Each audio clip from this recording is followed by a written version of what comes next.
top of the class on a roll, and it's time to run it up, yeah, you know.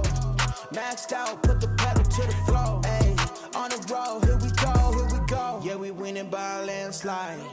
Never see me coming, I'm a landmine. Yeah, I ain't taking orders in command, like, yeah, you about to see me on demand, like, you know, on demand. If you ain't know, you about to understand. Yeah, I got the team by my side, right hand. Yeah, take it to a string, you ain't seen it like that. Yeah, and it's the dream, and we coming for the bag. Yeah, and we ain't never going back now. We love Tuesdays, but Tuesdays in a game week, that's something, that's next level stuff. Dave McCann, Blaine Fowler, welcome to the Wise Guys. This is no ordinary Tuesday. You can actually feel it, right? Yeah. Can you not feel it that it's game week? And you and I had a chance to visit with Kalani yesterday. Well, we visited with a lot of folks yesterday. We were over in the football offices doing some interviews, and we had a chance to spend significant time with Kalani and with Jaren Hall, and you can just feel their anxiousness to get to Saturday and their excitement about it being game week. It's like a whole new ball game. We both have interviews with them for on our game day. Yeah, our game day show on Saturday. But we also ran into D'Angelo Mandel, and he seems to be keyed up. And we saw Peyton Wilgar, and we saw Barrington.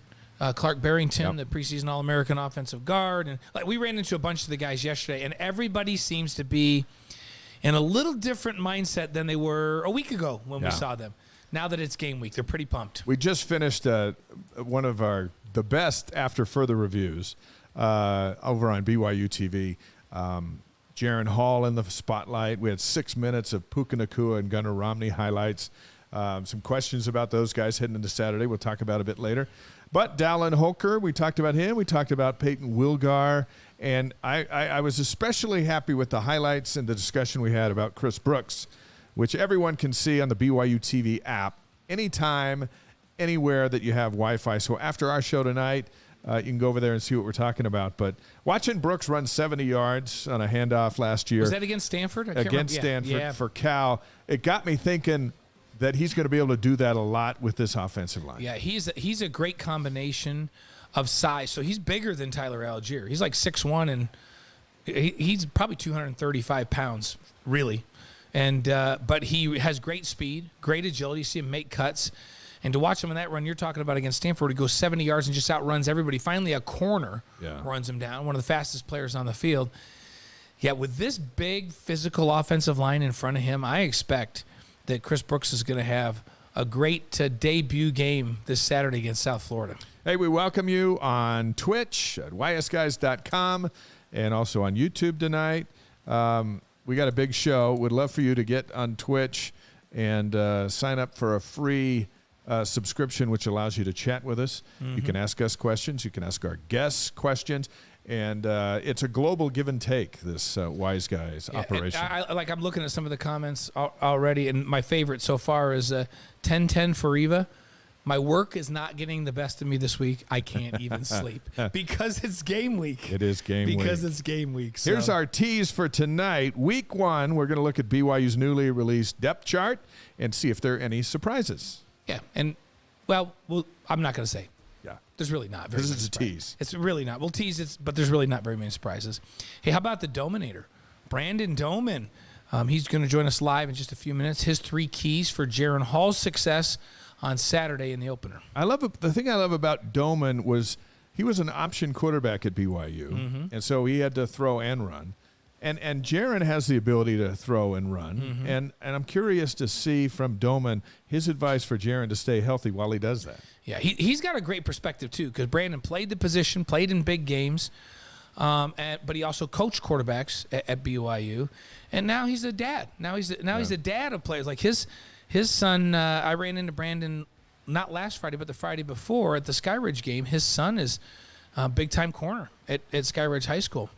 So he's playing. We got a Doman playing defense? Yep, he's playing opposite Snowden. That's the 2 corners up there. How about that? A Doman and a Snowden. Hey, Papa Snowden's going to be on the show next week. Yep, so pretty fun. So, yeah, Brandon has got a unique perspective from inside and outside of BYU's program and a really unique perspective on quarterbacks. So we're going to talk to him all about his expectations and his advice for Jaren Hall. BYU reveals its uniform color configuration for Saturday. We'll show it to you.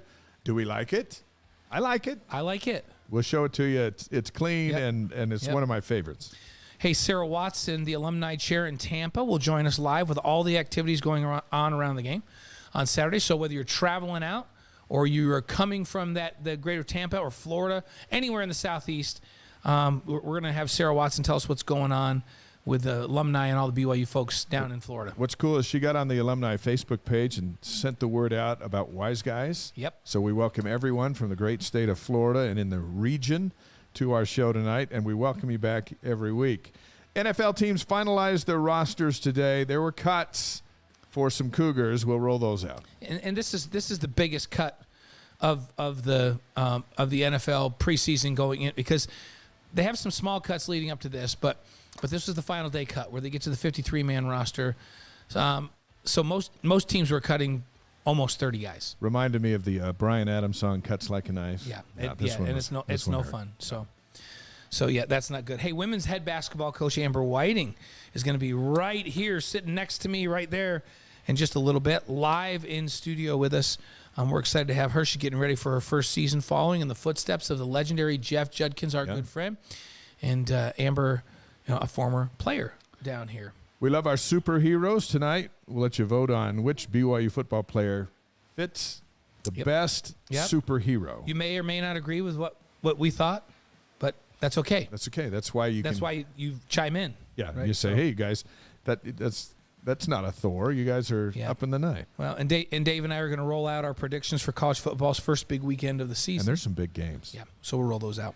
So. All right. Hey, we want to let you know about something on our ysguys.com page. If you go to that, and just above the heading, DJ, can we show that graphic right there? If you go to that and you type in your name and your email, that signs you up for weekly email from us with highlights from the show. Some people don't have 2.5 hours to take in the show all at once. This will send you highlights of our show once a week. We won't give your email out to anybody else. And it's free.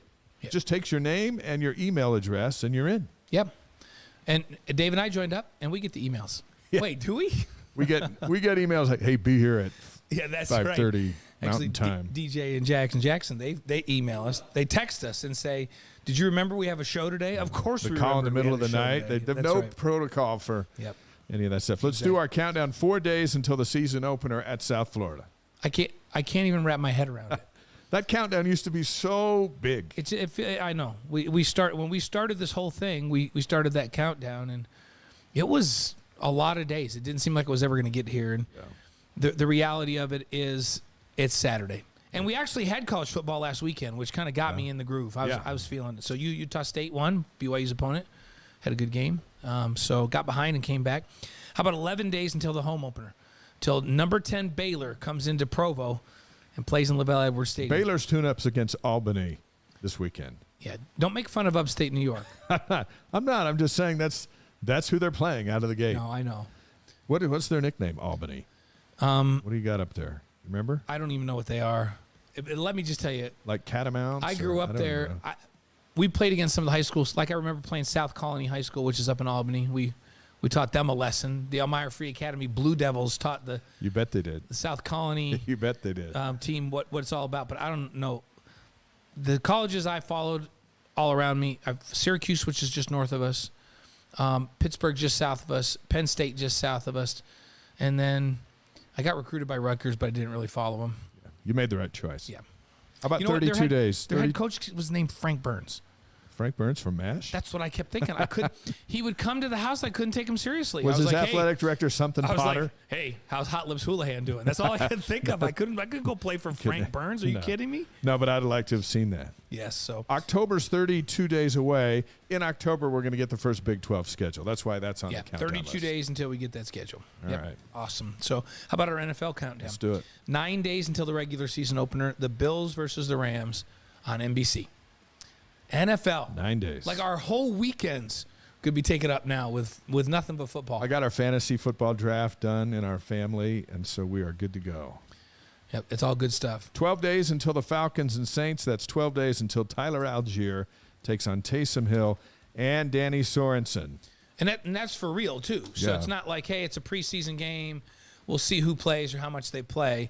It's a for real game. I have a suspicion that after this preseason that Tyler Algier is going to be in a regular rotation and have a big impact on that team. Yeah, and we already know that Taysom is going to have a big impact on the Saints. We'll see how he does at tight end and how much they're going to move him around. That's just in 12 days. Yep. That's our NFL countdown. So all right, so it's BYU South Florida. Let's put up the jersey that we're going to see the Cougars run out in to kick off the 2022 football season, the last as an independent. I love that look. Yeah, it's a clean look. It's the all whites with the navy accents, navy numbers, white and navy background on the helmets. It's a clean look. I really like that look. And you know what? On the road in the heat, white's probably good. Yeah. I think the lighter you can be, the better. And I think white maybe reflects the sun a little bit, doesn't soak it in like if you're wearing dark. And so I think it's a smart choice for the weather. And I do love that look. I think it's the cleanest look they have. A lot of folks chiming in tonight. Hey, my shirt, we're working on our audience in Ireland. So, the Wise Guys is a global live stream. So McCann Proud is an Irish I don't know, reference? but that's what it is tonight. I found it in my closet Okay. today. What is mine? I think what McCann's I'm gave just it. representing the BYU We got it at a sponsor. reunion or The something. BYU sponsor You're company. going Nike, and I'm going because we're reaching out to Ireland. Everybody needs to know all of our clothes are sponsored. That's right. Like we don't wear anything that somebody didn't give to us. Dr. Ketch, we were waiting for you to get here. It's about time. I'm Yep. sure you've had a long day, but thanks Yep. for joining the show. Everyone else, say hello. Let us know where you're watching from, and you can visit back and forth with each other, and we will do the same. Yep. And hey, 10-10 for you that can't sleep this week says, I don't care if they're wearing the bibs. Let's play ball. You remember, didn't Brandon Doman wear the bibs? Yeah, he did. We'll ask him about that. Oh, man, those were the most hideous. When we were 12-0, the bibs didn't bother anybody. They bothered me even then. Those were the most hideous uniforms ever. Yeah, well, it was somebody's idea. Who came up with that idea? Hey, Medward's with us again this week, coming in hot and heavy from Idaho, he says. The BYU Idaho division. So Good to have you here. BYU's an 11.5-point favorite. Is that too much? I think that's about right. Hey, and is it Taiateu? Am I saying that right? Looks like it could be. Taiateu says they're heading down to South Florida. What should they wear? Well, to me, if the team's wearing white, you can match that, right? Take an umbrella. Wouldn't you match that? Yeah, there's a chance of rain on Saturday, but you match what the team's wearing, right? Yeah, except Royal always looks good. Royals look. You're not going to lose with Royal, Navy, or white. But we encourage a shirt. I'm feeling like, we encourage wear a shirt. Wear a shirt. You pick, but just wear a shirt. I'm feeling like if I was going, I would wear white just because I think, just like the team, it'd be cooler in that sun. So, hey, Kalani Sitaki addressed the media. Here are his initial thoughts as the first game week of the season kicks off. Someone that we're familiar with that has a lot of ability and athleticism, can throw the ball. He's a seasoned vet, and so looking at that combined with there's a lot of unknowns still. We don't know much about what they do on offense or what they do on defense with the new coordinators that they have. We'll have to be ready for everything, and we're prepping that way. That happens sometimes in season openers. Last year against Arizona, it's a very similar thing where we didn't know a whole lot going into that game. I think it's very similar. We have an idea, but they could do a lot of different things. All right, there's Game Kalani week's here. Sitaki. Really excited about it, so I'm looking forward to. Yeah, we're good there, DJ. Thank you. So there are going to be some surprises because of the new faces that Kalani was talking about. yeah, and it's an interesting one. When you and I had a chance to visit with Jaren, we talked about that a little bit with him.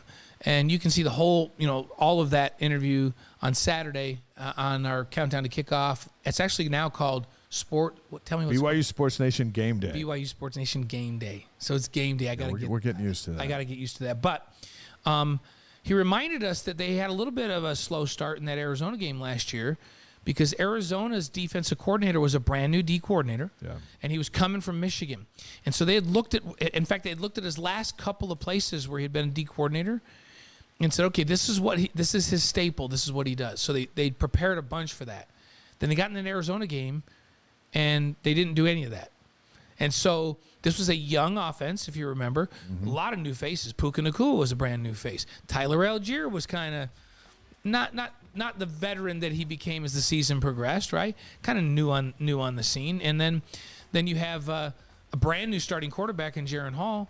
And so it took probably a quarter for them to adjust to what they were doing and figure it out. Now, so this year, do I feel the same thing's going to happen? First of all, the defensive coordinator that's coming, he's been a defensive coordinator for a long, long time. And his name is Bob Shoop. Right. Last year he was a defensive analyst at Miami, and the year before that he was a safeties coach at Michigan in 2020. But he was the defensive coordinator at Mississippi State for a couple years, at Tennessee for a couple years, at Penn State for a couple years, at Vanderbilt for a couple years. He doesn't like to stay at a place. He stays a couple of years. It's a couple of years, but he's been in coaching. He's former head coach at Columbia years and years ago, a Yale grad. So there's a lot of film on what he likes to do. And let's say he goes into South Florida and goes, man, I can't do anything that I've ever done before because this talent is just different, which I don't think is going to happen. Now you have a very veteran quarterback who's played a whole season. You got a bunch of veteran offensive linemen.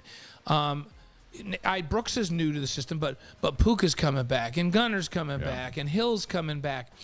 And so all of a sudden you go, oh, wait a minute, they're not running what we thought they'd run, but they're running what Washington State ran against us last year. You guys remember how we attacked that? Or, you know what, they're running exactly what USC ran against us. So you remember how we attacked that? There's just more of a point of reference for this offense and so much more experience. It's not going to take him a quarter to figure it out, even if it's a complete surprise. So new offensive coordinator, new defensive coordinator, Travis Trickett, who's the new offensive coordinator. First season, he was the receivers coach at West Virginia in the last 3 years. So, yeah, who knows? Their head coach, Jeff Scott's in his third season, he's an offensive guy. So while Trickett may have some influence, I don't think there's going to be a major change. I think they're going to run what Jeff Scott's comfortable with, and that's the spread, and then they run a lot of run-pass option stuff out of that spread. So I think BYU's defense knows what to expect. Offensively, they may have to make an adjustment early, and I think they're capable of doing that. So. Hey, our first guest tonight knows all about opening weekend and making adjustments. He quarterbacked the Cougars in 1999 and 2000, leading BYU to that fabulous 12-0 start. But he did it differently than his predecessors. Brandon Doman ran the option, meaning he threw for touchdowns, he ran for touchdowns, and he handed off to Luke Staley for a lot more touchdowns. It's a pleasure to welcome this former starter, former quarterbacks coach, former offensive coordinator at BYU, Brandon Doman. Brandon, welcome to the Wise Guys. Great to have you with us. Hey, guys. Yeah. My pleasure being with you. Thanks for inviting me to come. Hey, let's jump right into it. What are your 3 keys for Jaren Hall on Saturday? Man, Dave's just getting right at Let's it, Brandon. just get at it. No chance to settle it. It's like, give it to us. Give us 3 things that Jaren has to do. Well, there's so many things. I mean, to narrow it down to 3, but I've thought about that. And I think for a veteran quarterback now that's been at it for a long time, I mean, this is a guy that's watched Zach Wilson play. He's had a full season of playing time. He's now coming into, this year. I think, number one, I'd like to see him start off with the game that's really, really clean, no turnovers. I think we should see a quarterback that's got a high percentage of completions, particularly as it relates to moving the chain. So I always said to the quarterbacks, especially guys that were veterans, completions equal first downs, which equal touchdowns. So I'd like to see a high rate of conversion on third down and then red zone scoring. The best quarterbacks that I know or that I've been around convert on third down and they score in the red zone. And this BYU offense is going to have to do that this season. And I think if he can start off quick by keeping the ball out of the defensive hands, and then BYU's done a great job. Aaron Roderick's done a phenomenal job of that. So no turnovers, convert third downs and score in the red zone. If they can start off that way, I think we're going to have a great season. Question about scoring in the red zone, Brandon. There's a big difference between teams that go down and when they get in the red zone have a high percentage of the scores being touchdowns and not settling for field goals. It seems like there's some teams, and some of the BYU's even have in the past, that seem to be able to move the ball. They get down inside that 20, they stall out, and they kick field goals. Is that on the quarterback to make sure that those conversions are touchdowns and not field goals? 100%. And the play caller. I think the play caller has a significant impact on that. The quarterback's ability to navigate in that critical area. But some quarterbacks just have a knack and kind of they taste blood when they get down there and they score. And I would like to see Jaren in this season be completely dissatisfied with anything but a touchdown. granted, field goals will be great, but I think that this is a type of guy, because of the way he can run the football, as much experience as he's had. He's got big, tall, physical receivers and good tight ends, a powerful run game with these linemen. They need to score touchdowns in the red zone this year in order to be the team they're capable of being. And we were talking about, I don't know if you caught the end of that conversation we were having as you were coming on, Brandon, but the fact that this D coordinator is brand new this year. So they have a plan for what they think he's going to do. He's been a D coordinator like at 6 different places, so they probably have a pretty good idea. But Jaren told us earlier this week they went into that Arizona game last year, and Michigan's D coordinator was now Arizona's D coordinator, and he didn't run anything even resembling what he ran at Michigan. And Jaren said it took us like about a quarter to figure out how to go against that. Are they better equipped this year if South Florida comes with something completely different than they were last year, do you think? Yeah, because he's seen how many games as a starter now. I can't remember what it is, but we're in the teens, and I would have given anything in the world to have gone into a year like this, having had that many starts, have this kind of experience behind you. You've seen a lot of live bullets. And if the quarterback's seen it, it should slow the game down for everybody. Let's go to August 25th, 2001, which was the first and only season opener that you started at BYU and started a tremendous season that year. What did you do to calm your nerves before you took the field for your first season opener? Nothing. I was bursting at the seams. So I was trying to think of anything I could possibly do, but that's just my personality. I couldn't wait to get out there. And to the coach's credit, when I played, they knew that they had to do something early on in the game to shake some of that. So get me into a quick early speed option or a quarterback draw or some kind of a rollout where I could run and rather than have me drop back and stand in the pocket and throw the football. I was not effective doing that until I had an opportunity to, sink my teeth into playing a football game. And so is it true that it takes a hit to get going? A quarterback wants to get hit? It either took a hit or it took me, get rolling out into the pocket and being on the run and shake some of that out. But to have me just drop back and try and throw something straight, that wasn't going to happen for a little bit. So, for me, it was get me out and get me into the groove a little bit and know what the first 5 plays needed to be. And and Gary Crowton did a phenomenal job of that. He knew exactly the first 5 or 10 plays. How do we get Brandon going? Not for me, when I was coaching, I kid you not, we were looking at the quarterback thinking, all right, what gets this guy going? How do we get this guy into a groove and how do we start him fast? Yeah. And so much of the first 5 plays had to do with getting that guy going. Well, you threw for 3 touchdowns and ran for another one, and Luke Staley had 3 touchdowns, just scored 70 points. So, whatever it was worked out. Something got you going. When you mentioned you wanted to maybe run it downfield or get outside and be in a rollout situation to kind of get you going and so you could get a feel for the game. Did Gary or any of that staff at that time, did they ever talk to you about, Brandon, you need to get down or you need to get out of bounds? You can't run and lower your shoulder. We need you out there. Were those discussions happening with you? Because I don't remember you getting down or getting out of bounds very much, frankly, Brandon. You just kind of ran into people. I know. I learned the hard way. The third game of the season that year, I actually separated my throwing shoulder against, I think we were playing Utah State. I thought it was UNLV down in Vegas. That was the second time. Okay, second time. Oh, so, man. Yeah, I did it twice in the same season. And but the one that called me on the phone was Steve Young. He called me and says, "Hey, bud, I learned the hard way. Can I help you not learn the hard way?" And I just didn't learn from what he was trying to tell me, but he did. He called me on the phone and he said, "Hey, look, I know you're hurt and you're a dummy. Don't be a dummy anymore and learn how to protect yourself a little bit." How do you do that? Because Jaren has very similar skills to you with his ability to scramble and run and throw. How can you be elusive and mobile and at the same time stay healthy? It almost seems like it's one or the other.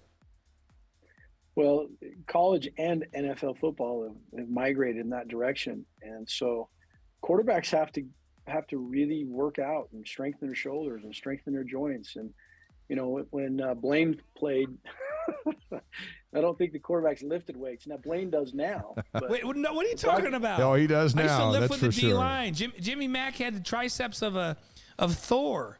Now Robbie, let's not. yeah, there you go. Let's not There talk you about. go. Let's not even talk about that, Brandon, because that's not. I was doing cleans one day in the weight room, and my quarterback coach Robbie came running. He's like, "What are you doing? Yeah. Get off that platform!" But Brandon was a lifter. I got to say, he was a lifter, but Robbie didn't have anything to do with that. No, he nonsense. had nothing to do with no. that. So I'm teasing a little bit, but I do think the quarterbacks have to get into great shape. They have to get strong, and they're going to take some hits because the way the offensive schemes are today. But I also would say that Coach Roderick has done a good job with Jaren. As I watch him, he does a good job of getting down and protecting himself and not taking unnecessary hits. So I think Jaren's got experience that way, and I think it takes time. You have to give him live reps in that setting and practices and scrimmages and just teach him how to get down and get out of the way. You know, you had Luke Staley in the backfield with you, which was pretty amazing. And then guys like Reno Mahe. I just saw Reno out at the game that you and I, out at that Skyridge game. It's fun to have Reno out there coaching your boy out there, and that group together. But Reno catching passes downfield.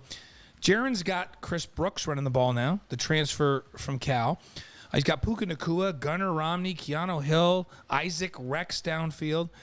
What do you think about these weapons that he has around him right now? You had some pretty good weapons, but man, it seems like he's got even more of them. Aside from the guys I played with, yeah. This is as good as I've ever seen. They're so good. I mean, they're so talented. They're tall. They're fast. They're ball catchers. And the list goes on and on. You didn't even name all of them. There are more guys that you didn't even list. And so I think for Jaren, and I learned this pretty quick with Luke Staley and Reno and Doug Jolly and some of the guys that we had, and let them play. Put the ball in their hands and let them go. And we ran the option, but I knew that the option was only a decoy to get Luke the ball. If I could get the guy to bite on me and pitch it to Luke, we were way better off than me running the football. So Jaren just needs to know that there's a time and a place for him to do what he needs to do. But if he'll just get the ball in these guys' hands, put the ball in a catchable place, don't overthrow these guys. They're big, tall receivers. Put the ball in an area where they can go make plays on the football and let them play. And chances are, it's not a 50-50. I think chances are these guys are coming down with it's more like a 70-30 shot, these big bodies. It's interesting. Brandon says, aside when he played, but you think about the guys that Brandon played with. So Luke Staley, if he doesn't get hurt, is probably a Pro Bowl level running back. Brandon was an NFL quarterback. Yeah. Reno Mahe was a NFL running back and kick return guy that was really, really good in the NFL. And Doug Jolly was a high-level tight end with the Raiders in the National Football League. So all the skill guys on Brandon's team were NFL guys. That's how you get to 12-0. All of those skill guys, right? No, it's right. It's right. And we had Spencer Need and Gabe Reed were the backup tight ends who both played a handful of years in the NFL. So, and the offensive linemen played. We were packed. And Ryan Denny and Brett Kiesel were on defense. We had a really good football team. So if you want to win, then recruiting is the lifeblood of your success without question. So you're saying you need players. You got to have players. You got to have guys. And when I look back, and it's interesting we talk about that because I look back and I think about Brandon's team. And injuries down the stretch to Brandon and to Luke limited us a little bit that year. But all these guys we're talking about, NFL guys on both sides of the ball. Mm-hmm. So it's not surprising that team started out 12-0 before the injuries took their toll, and that they were ranked as high as they were. And now we fast forward to this year, and I'm looking around the field and I'm going, that's an NFL guy. There's 2 NFL offensive linemen. Brooks could be an NFL guy. Jaren can be an NFL quarterback. Puka is an NFL wide receiver. I kind of feel like, Brandon, since your time, this is a team that maybe from a talent perspective has the same number of guys. And does that translate to wins for this team? We had 8 draft picks that played. Excuse me. We had six draft picks that came out that year, and then a couple underclassmen that were drafted the next year. So, if you got 8 NFL guys on the grass at one time, which is what is the case for these SEC teams. I mean, the Big 12 teams that they're going to be playing, they have 8 guys on the grass that are going to be NFL draft picks. So we can have that. We didn't name one guy that didn't come out of the grass, out of the Midwest. We didn't name one name that BYU didn't have a shot at getting in recruiting right out of the chute. So BYU can recruit those guys, and they're BYU guys anyways, and they're NFL guys, and we have to land those guys in recruiting in order to succeed, and develop them into NFL type athletes. And right now, I think you're right. I think they're there on the offensive line, there's some linebackers, and the list goes on and on. I think you're right. Former BYU quarterback and offensive coordinator Brandon Doman's on the Wise Guys tonight. You went 14-2 as a starter, including the last 2 games of Lavell Edwards' career, one at home against New Mexico and the following week up at Utah. So how cool was it to be the quarterback that got to send Lavell out with 2 emotional wins? Unbelievable. I've told anybody that I know that watch those games that I'm not naive enough to believe that it wasn't a significant blessing and impact. And it has had a massive impact on my life. It's changed the course of so many things. To get to be the quarterback at BYU, 1, is significant opportunity. 2, to get to play for Lavell in his last 2 games as a starter was unbelievable. And then 3, to be able to come from behind in that setting up in Salt Lake against Utah and have a come from behind win in his last game, frankly, has had a major impact on my life. And it kind of yoked me to Coach Edwards in a unique way. And he was a dear friend for many years afterwards. And I'll be able to take that with me throughout the rest of my life. Some of those intimate moments of what took place at the very end of that game and in the locker room, and just knowing that I got to be a part of that was phenomenal. I want to know what the conversation was like, if there was any, on that in the huddle on that last drive, on that game-winning drive. What was the mentality? What was being said? Who was speaking up? Take us through that. Yeah. Well, as you know, playing quarterback, and if you walk into the huddle and your offensive linemen are locked and loaded, particularly your center. I had a guy named Jason Sukanik that played center. And he wasn't the tallest, he wasn't the strongest, he wasn't the biggest, but he was a phenomenal leader. and he and I were able to see eye to eye in what we were doing out there. When I came out in the huddle, and he was sitting in there, he was communicating and I was communicating, and the message was, there's no way in a million years we're not winning this game.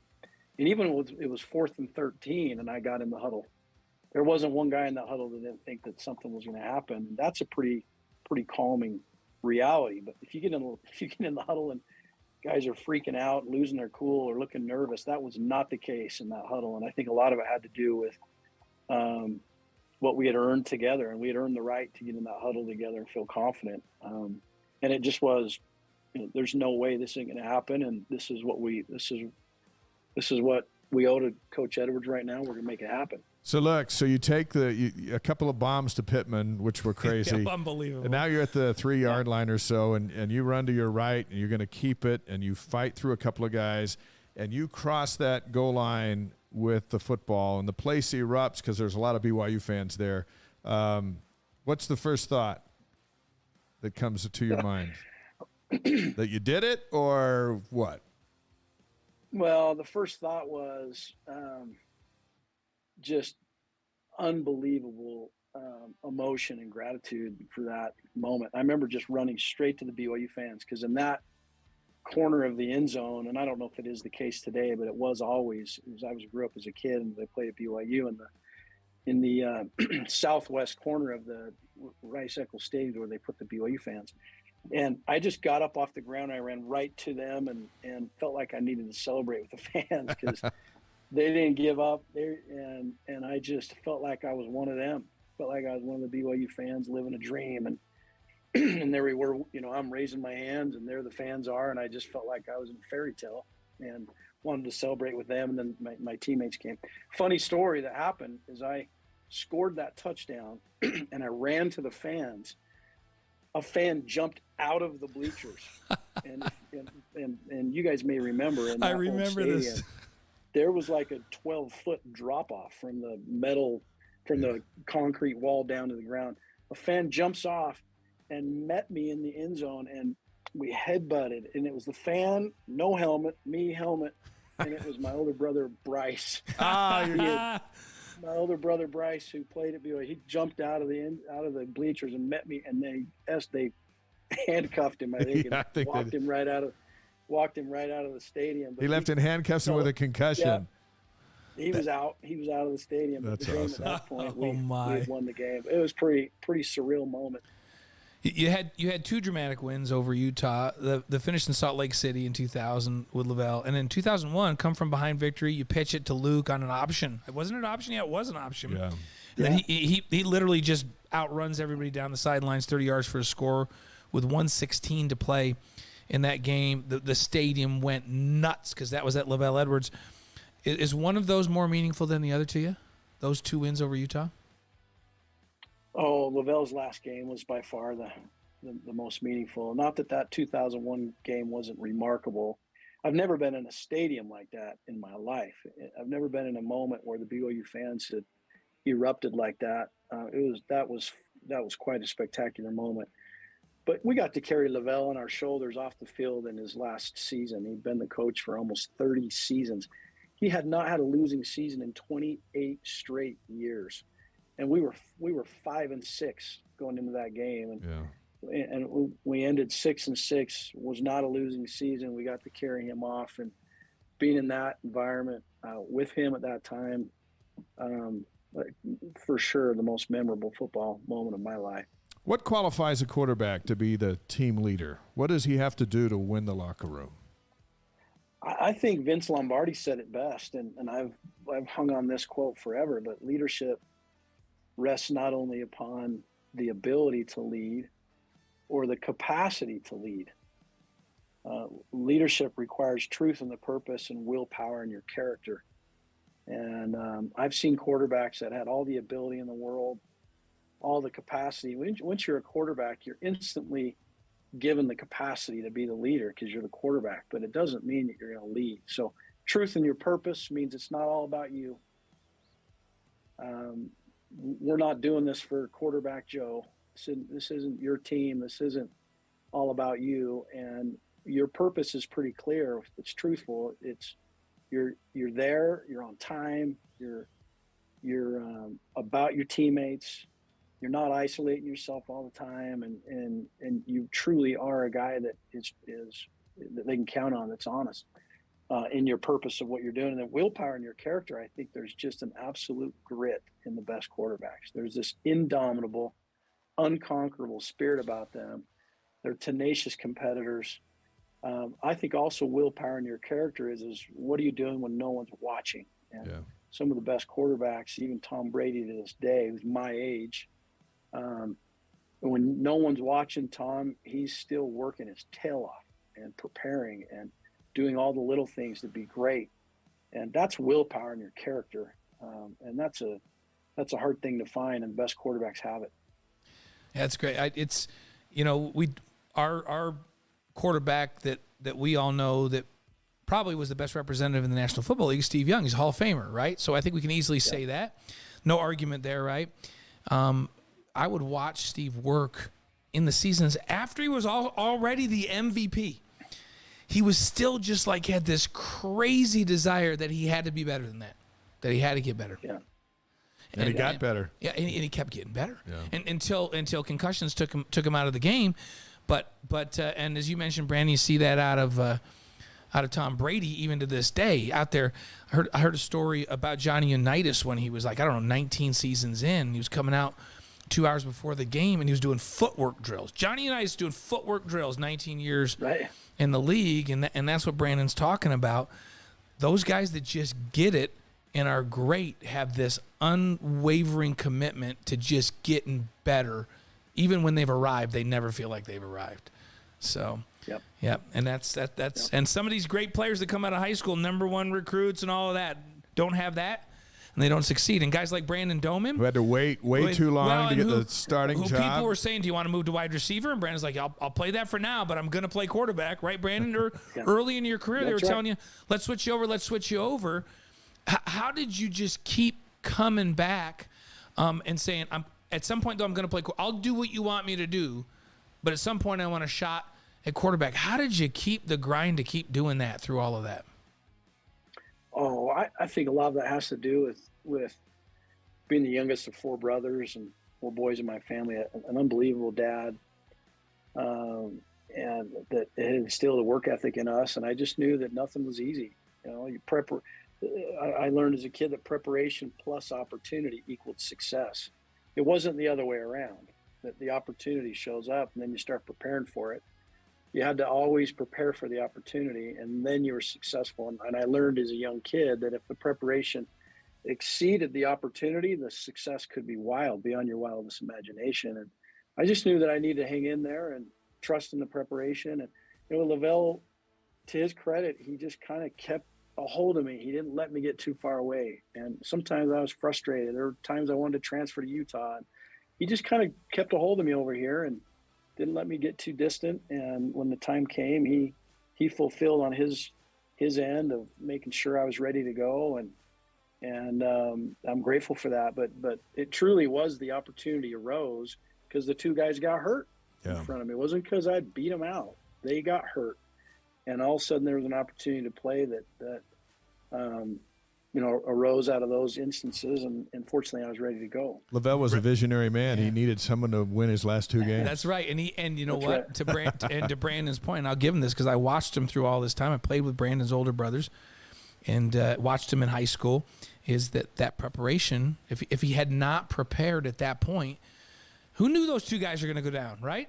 But if he hadn't prepped and he wasn't ready to go, then he would not have taken advantage of that opportunity and then had those amazing games that we just talked about, but also an amazing last season where BYU was in the national spotlight all year long. Preparation led to that. Right on, Brandon, right? Well, I remember going into Lavell's office after my sophomore season. I had just gotten married, and I hadn't played, but I think it was 9. I think I had 9 catches as a receiver that year. I was done doing that, and I went in and I said, "Look, Coach, I appreciate everything. You've been phenomenal. I know I've been stubborn. I want to play." And so Barry Lamb has asked me to come play free safety. I'm all in. Let's do it. I'm gonna move to free safety.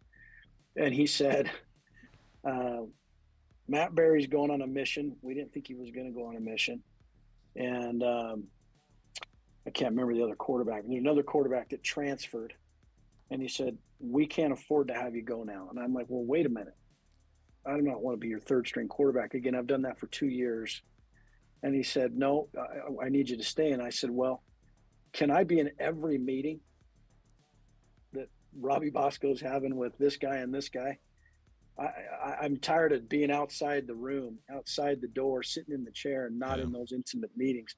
Can I be in those meetings so that I'm getting better? Can I be on the grass learning what I need to learn? Can I have some reps in spring ball? Can I have some opportunity to progress as a player so I can get better?" And that's why I said that Lavell followed through with his end of the bargain. He said, "Yes, absolutely, you can." And they did. They let me participate in. But that was part of the preparation of, I already knew at that point that if they didn't allow that to happen, there's no way. I could do all that I wanted to do, but if I didn't have live bullets thrown at me in practices and scrimmages, it just wasn't going to happen. And they allowed it to happen. So when it was time to go play, I had some different preparation in that season. See, but most people wouldn't go ask for it, because here's what happens, and people that don't follow it close enough to be at practice. The number 3 guy does a lot of the prep squad stuff. So he's not in every meeting that the 1 and 2, and they're giving 1 a lot of reps, especially if he's young, and 2's getting most, and 3 doesn't get reps because he's over running prep squad, and so you just kind of get ignored until you're the 2. Yeah. And so Brandon proactively went in and said, "Well, if I'll do what you want me to do, but I've got to have some of this prep." And they gave it to him, and the result is what the result was. That's an awesome story, Brandon. I appreciate you sharing that. Couple more minutes with Brandon Doman, former BYU quarterback, on the Wise Guys tonight as the Cougars get ready for Saturday's season opener. Now, I want you to listen to a list of these terrific trios of quarterback, running back, and wide receiver from BYU's past. I wrote about it today in the Deseret News. You can read it at Deseret on Twitter or DeseretNews.com. So let us roll these trios out, and then I want to ask you about your trio and where they rank, where you stack up. He's got to rank himself. I love it. So let's think about it: quarterback, running back, receiver. You got Gary Scheide, Jeff Blank, and Jay Miller. And then you got Jim McMahon, Scott Phillips, and Danny Plater. And then there's Steve Young, Eddie Stinnett, and we threw Gordon Hudson in there because he played like a receiver and had 23 touchdowns. 23 tight ends for a tight end. So you got Robbie Bosco, Lake Hamuli, and Glenn Kozlowski. Ty Detmer, Jamal Willis, Andy Boyce. John Beck, Curtis Brown, Johnny Harleen. Some other tight ends on that trios. one too, yeah. Max Hall, Harvey Unga, Austin Colley. Taysom Hill, Jamal Williams, and Cody Hoffman. Got some record setters in there with Hoffman and Williams. Zach Wilson, Tyler Algier, and Dax Milne. All on squads right now. Okay, so here's the question. Brandon Doman, Luke Staley, and Reno Mahe. Where do they fit into that group? That's questions for me? Yeah. Well, yeah. We're like, I know where I'm putting you guys. Think about it. But first of all, that's an amazing list of trios. That's a crazy list. There were some. You just named some studs. I had the opportunity to coach a few of them. Coaching Max Hall, Harvey Unga, and Austin Colley at the same time was about as fun as it could have gotten. They won more games in a 3-year span than anybody in BYU history. Right. So that's hard to say. Those guys. I mean, no one won more games than them. So they were really good. And then you think about Lake Hamuli, Glenn Kozlowski. Those two guys together, that was a fun group with Bosco. They won the national championship. We didn't say this was going to be easy. Yeah, it's not easy. It's not an easy question. But I would say so. Now I'm gonna. So that was the humble answer, and then the not humble answer is no one scored more points than Brandon Doman, Luke Staley, and Mahe in a single season. We scored more points than any football team in the history of BYU football. So that was pretty fun to play with Luke Staley, who scored almost 30 touchdowns. And Reno caught almost 100 passes, and we scored a ton of points that year. And it had a lot to do with Reno Mahe and Luke Staley. Someone had to get on the ball. Is Luke Staley the greatest running back to ever play at BYU? When healthy? Yeah, I agree with you. I've never seen anybody like him at BYU, and I've seen every last one of them. So either as a little kid or as a grown man, as a coach, I've seen every last one of them. There was nobody like that guy. Hey, in Reno, we were doing a game. We had a telestrator, where you can draw out the play, and you threw Reno a ball down like on the 10-yard line on just a little hitch screen, or a little Z screen. Where he takes 2 steps forwards and 3 back, and you just throw it out there, and then the tackle goes out and blocks. I start telestrating the play, and I'm like, look how many guys Reno made miss in 10 yards when he scored a touchdown. I know. And I counted them up, and I'm like, that's 8 guys. And I go, whoa, wait a minute. Number 8 was the first guy that missed him. So he made one guy miss him twice in the course of scoring from the 10-yard line. Right. His unbelievable ability to make people miss and change directions was Reno. I'm putting you guys right up there. You know what? I didn't even think about the fact that Max and Harvey and Austin won more games, because isn't that the most important thing? So maybe we give them number 1. You guys scored more points than anybody. Maybe we give you guys number 2. How does that sound? Is that fair? I'll take it. All right. You can take the call from McMahon, Young, Bosco, and Detmer throwing back. But what about Hall, Brooks, and Nakua? What's their potential for getting into this elite group of trifectas? Yeah, this year. Well, I think it's up to Brooks. I think it's entirely up to him. I think Hall can do it, and there's no doubt Nakua can do it. So if Brooks has the ability to do it, there's no doubt that they could be a heck of a trio. And they've got the most massive athletic offensive line that BYU has ever had lining up in front of them this year. We don't know if they're going to be the best, but they're going to be the biggest and strongest group that's ever been in front of a BYU running back or quarterback this year. They're crazy. I can't even believe how big and strong these guys are. I haven't seen a line like it either. I've stood out there in the grass by them, and I've seen some big human beings. But the collective group, I've never seen a collective group like this. It's pretty spectacular. Let's finish with 5 questions, rapid fire. Are you ready? We do this every week, so you don't have to think much about it. You just throw it out there. This is how we get the real Brandon Doman. So, although I think I already know the guy. So, favorite sports movie? Hoosiers. Nice. That's right up there with Marie Osmond. That's the same as Marie Osmond. Marie said Hoosiers when she came on. You can't beat that one. Favorite band or singer? Oh, gosh. I would probably say James Taylor. Well, going old school. Man, I like that. Old school. All right. Okay, favorite breakfast cereal? O's. O's? That's like the third vote for O's this season. Yeah, I've never even had O's. Maybe I'm missing something here. Yeah, you I don't even know. You get those at regular stores. Are they O's? sugar cereals? They have like sugar on them?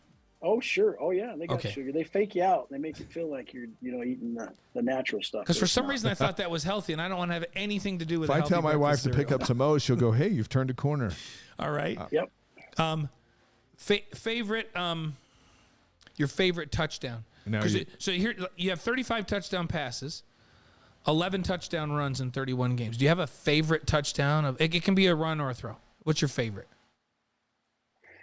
Oh, my favorite touchdown was the last touchdown in Lavell's game where I was laying over that end zone. I could see the referee holding his hands up. By far my favorite touchdown. We're going to agree. That's our favorite of yours as well. That's our favorite of yours as well. All right, last question. Yeah. What's more exhausting, quarterbacking at BYU and the 49ers or being a YSA stake president in the Alpine, Utah area? What is more exhausting? Yeah, I'm in my YSA office right now.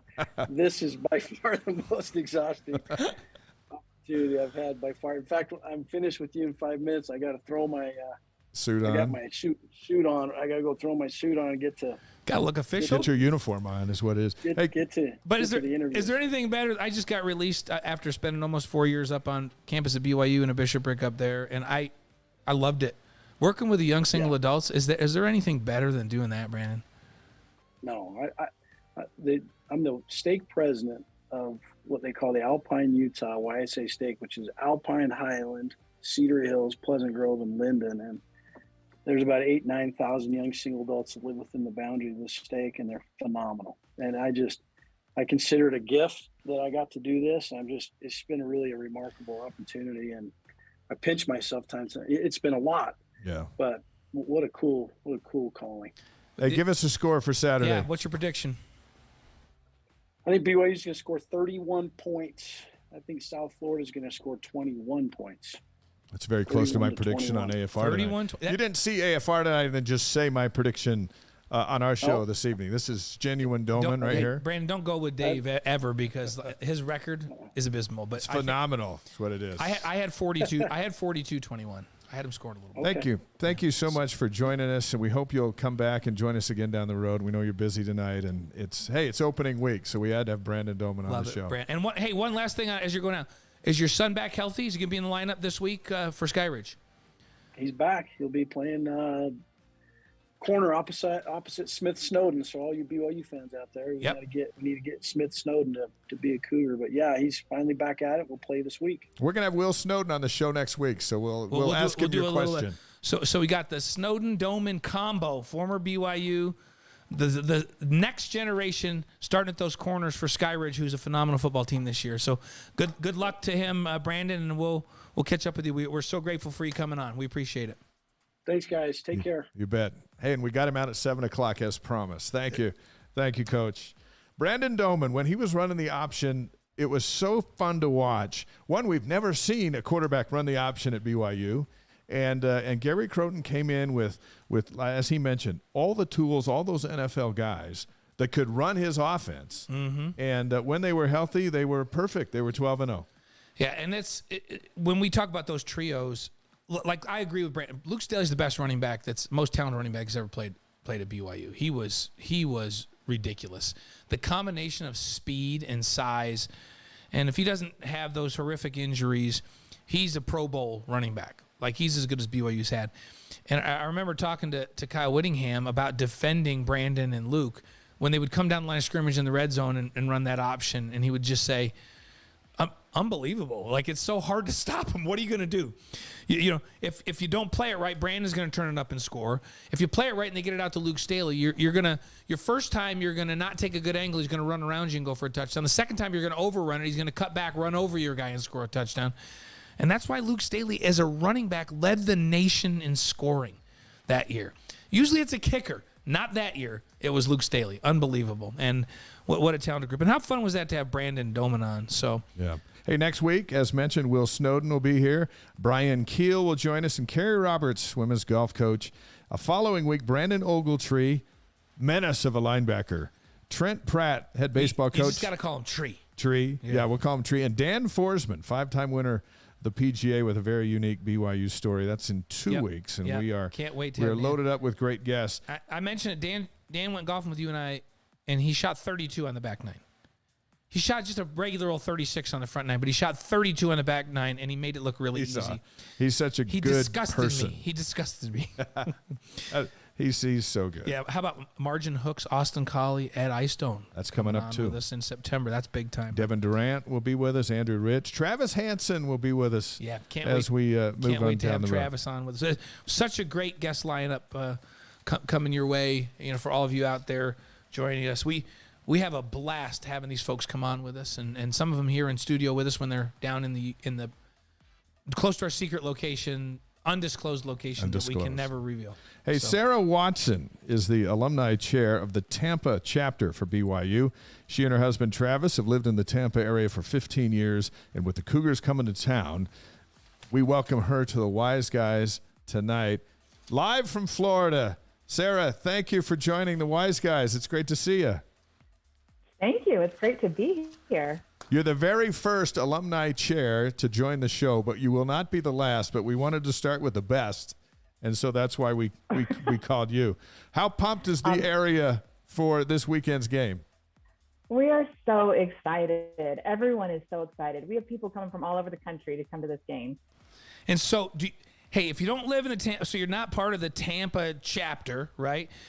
Does it matter? If you're a Cougar fan and alum from anywhere in the country, they can join up with you this weekend, right? Absolutely. We have people coming from Utah, California, Georgia, South Carolina, Nevada. I mean, it's crazy how many people are flying in for this game. We're so excited to have them. Now, your daughter is here at BYU, and the Cougars are there basically at your house. The world gets smaller and smaller, doesn't it? It sure does. She's pretty sad she can't be here. I just last week took her out there. She's like, what is happening? So she's on the Rock, the student cheering section of the Rock, and we asked if they would send her out as a representative, and they said no. So. Yeah, I don't know that they have. I don't know that they have the budget for travel in the Rock. For the Rock. Rock stands for Roar of Cougars, and I've got to tell you, Sarah, in last year's Arizona State game at home, that Rock. I've never heard anything like it in my life. And I've been in a lot of big stadiums, a lot of cheering fans, and some huge games. But they did their job, and they forced Arizona State. I think there was 9 false starts in the game. And so I don't know that I've ever said I'm going to give the game ball to the student section. But in that Arizona State game, they certainly could make a case that Rock that your daughter's going to be in this season could have gotten a game ball because they impacted the game in an unbelievable way. It was really fun. I've heard they're world famous too, the student section at BYU. I think all the schools love playing here because it's so crazy and so much energy because of the Rock. So well, the world's our campus, so it has to be worldwide, That's absolutely right? Well, Cosmo with his dancing and all that, of course, world famous. Cosmo's also world famous. So, hey, Sarah, take us a little bit into some of the activities that you have planned for this weekend. I know there's some service projects, tailgates, that kind of stuff. What's going on that people should be aware of down in that Tampa area for the game this weekend? Our tailgate's going to be really fun. We've got a lot of neat events lined up. Okay, so listen to this. We've got the only retired BYU football player who played for USF also that is going to be at our tailgate playing some catch with the boys. He's going to be our main. I think he's going to be the main attraction. We're going to have a snowball fight. Wait a sec. Who is that? Who is that? R.J. Anderson. R.J. Anderson. R.J. played at both places. We're sitting there staring at each other going, I'm looking at Dave like, who second. Played for both? You're right, R.J. Yeah. And how are you going to have a snowball fight in Tampa in August or in September? We're kind of amazing. Remember at the beginning you said you were starting with the best? Yeah. We're amazing. We've got Bahama Bucks. Bahama Bucks is going to come out and make 4,000 snowballs for us to have a fight with. So we're really, really excited about that too. We've got just the typical face painting. We've got a DJ out there. We've got 4 different food trucks. We will have Bahama Bucks passing out dessert also. And then our service project is really neat too. We're collecting items for families in Pasco County, which is part of our chapter, for their early Head Start program for children 0 through 5. We're just kind of helping them get a head start in life. So we will be collecting for that. That's great. Now, I know you sold out the tailgate party for 1,000 people. Probably could have put 500 more in there. What size of a crowd do you think of BYU fans will be at the game? And we've sold about 1,000 football tickets just from the alumni. And of course, that doesn't include what BYU has sold, and then just what StubHub and all the other places. We've sold out 3 sections so far. We're going to have a big gathering there. It's going to be a big turnout for BYU fans. Is this going to be like BYU goes on the road and they have a reputation for like taking over the opponent's stadium, which the opponents, they don't like that much. Is this what this is going to be? Is it going to be a BYU takeover at the stadium there in Tampa? I think it might be. Well, and also I think we're expecting some rain. Yeah. So, all the local people, they probably won't show up, but our fans coming from across the country, they're not going to miss it for a little rain. So we're going to represent big time, I think. Now, in Florida, it seems like there should be an alligator at every tailgate party. Will there be a gator there on Saturday? I'm really angry about this. The city of Tampa has shut us down for the What? Gators. They were there last time. I've got pictures of Cosmo holding the gator, the cheerleader, everyone was holding the gators. And the city of Tampa said, we didn't actually know that was happening. You can't do it again. So we tried real hard. But, maybe a wild one will just come up. So it flew. So what you're telling me is the last time they were down there, that flew under the radar. You guys brought alligators to the tailgate. Got under the. You didn't ask for permission, and now this time We did ask for permission. And they said okay. Did. Yeah, of course they did. said Of course okay. they asked for They said permission. okay. Okay, because I was going to get on. I was going to get on whoever asked for permission this time if you let it fly. Listen. But it sounds like Tampa just changed their policy. That's weak. Sarah Watson is the alumni chair of the Tampa area, getting ready for the game. Here's the most important question of the interview. So you're a runner, because we've talked before. On your morning runs, what is the chance that you will come across a live gator? 100% every morning. Like you see them every single morning? 100%. At least one. And how big are they, these that watch you go by? A lot of times they're small, they're babies. There was a 12-foot one the other day, and I'm going to tell you, I actually did call animal control because he wasn't scared of me. He wasn't moving, and I got a little nervous. But normally they're probably between 4 and 5 feet. I knew there were gators everywhere. That freaked me out. You got a little nervous that a 12-foot alligator wouldn't move. And I'd get more than a little bit nervous on that one. So the toughness is why you're the chair of the alumni. And I love that the 4 or 5 footers don't even bother her on her run anymore. That's craziness. So, hey, there's this incredible bonding power between this football team and the alumni. How would you describe that about this football team and its ability to bring people from the alumni together from all over the world? I think it's a great thing. At the end of the game, they come and sing to us, the fans that have showed up. And we just love that. We love our football players. We love supporting them, and they show us a great time for sure. All right, where can folks go to get more information from the Tampa area alumni? You know what? We're having a lot of trouble reaching people. If they could just join our Facebook page, that would be great. It's just the BYU Friends and Family Tampa Alumni. BYU Friends and Family Tampa Alumni. So they get into Facebook. Like they get into Facebook and just look for BYU Friends and Family Tampa Alumni, and then all of the information is going to be there for them. So join the Facebook page, and do it whether you're live down in the Tampa area or if you're just traveling to the game this weekend. Join up with them. Sarah says everybody's welcome to participate in all the stuff they got going on. Hey, and are there still plenty of tickets to buy stadium wide? I mean, it's a huge stadium. I'm not sure about the stadium. I would assume there is. We sold out weeks ago, but I'm sure there's still some left somewhere. All right, give us a score before we let you go. Yeah, what's your prediction for the score of this game? I'm going to say 36-21. 36. How do you get 36? 30. You could get 36. I know you can, but I'm curious. How are you envisioning 36? She's saying there's more field goals than you're accounting for, is what she's saying. Magical is what she's going for. Hey, thank you for joining us, and good luck this weekend. This wasn't as bad as you thought it was going to be, is it? No, it was great. Thank you, guys. If we see your daughter, we'll say hello, and Yep. we'll tell her to do her homework. We'll take care of her. Tell her she's got family out here with Dave and me. And we'll send the team out. We'll put them, Perfect. you in charge of making sure they get a win. And say hi to all the alumni for us.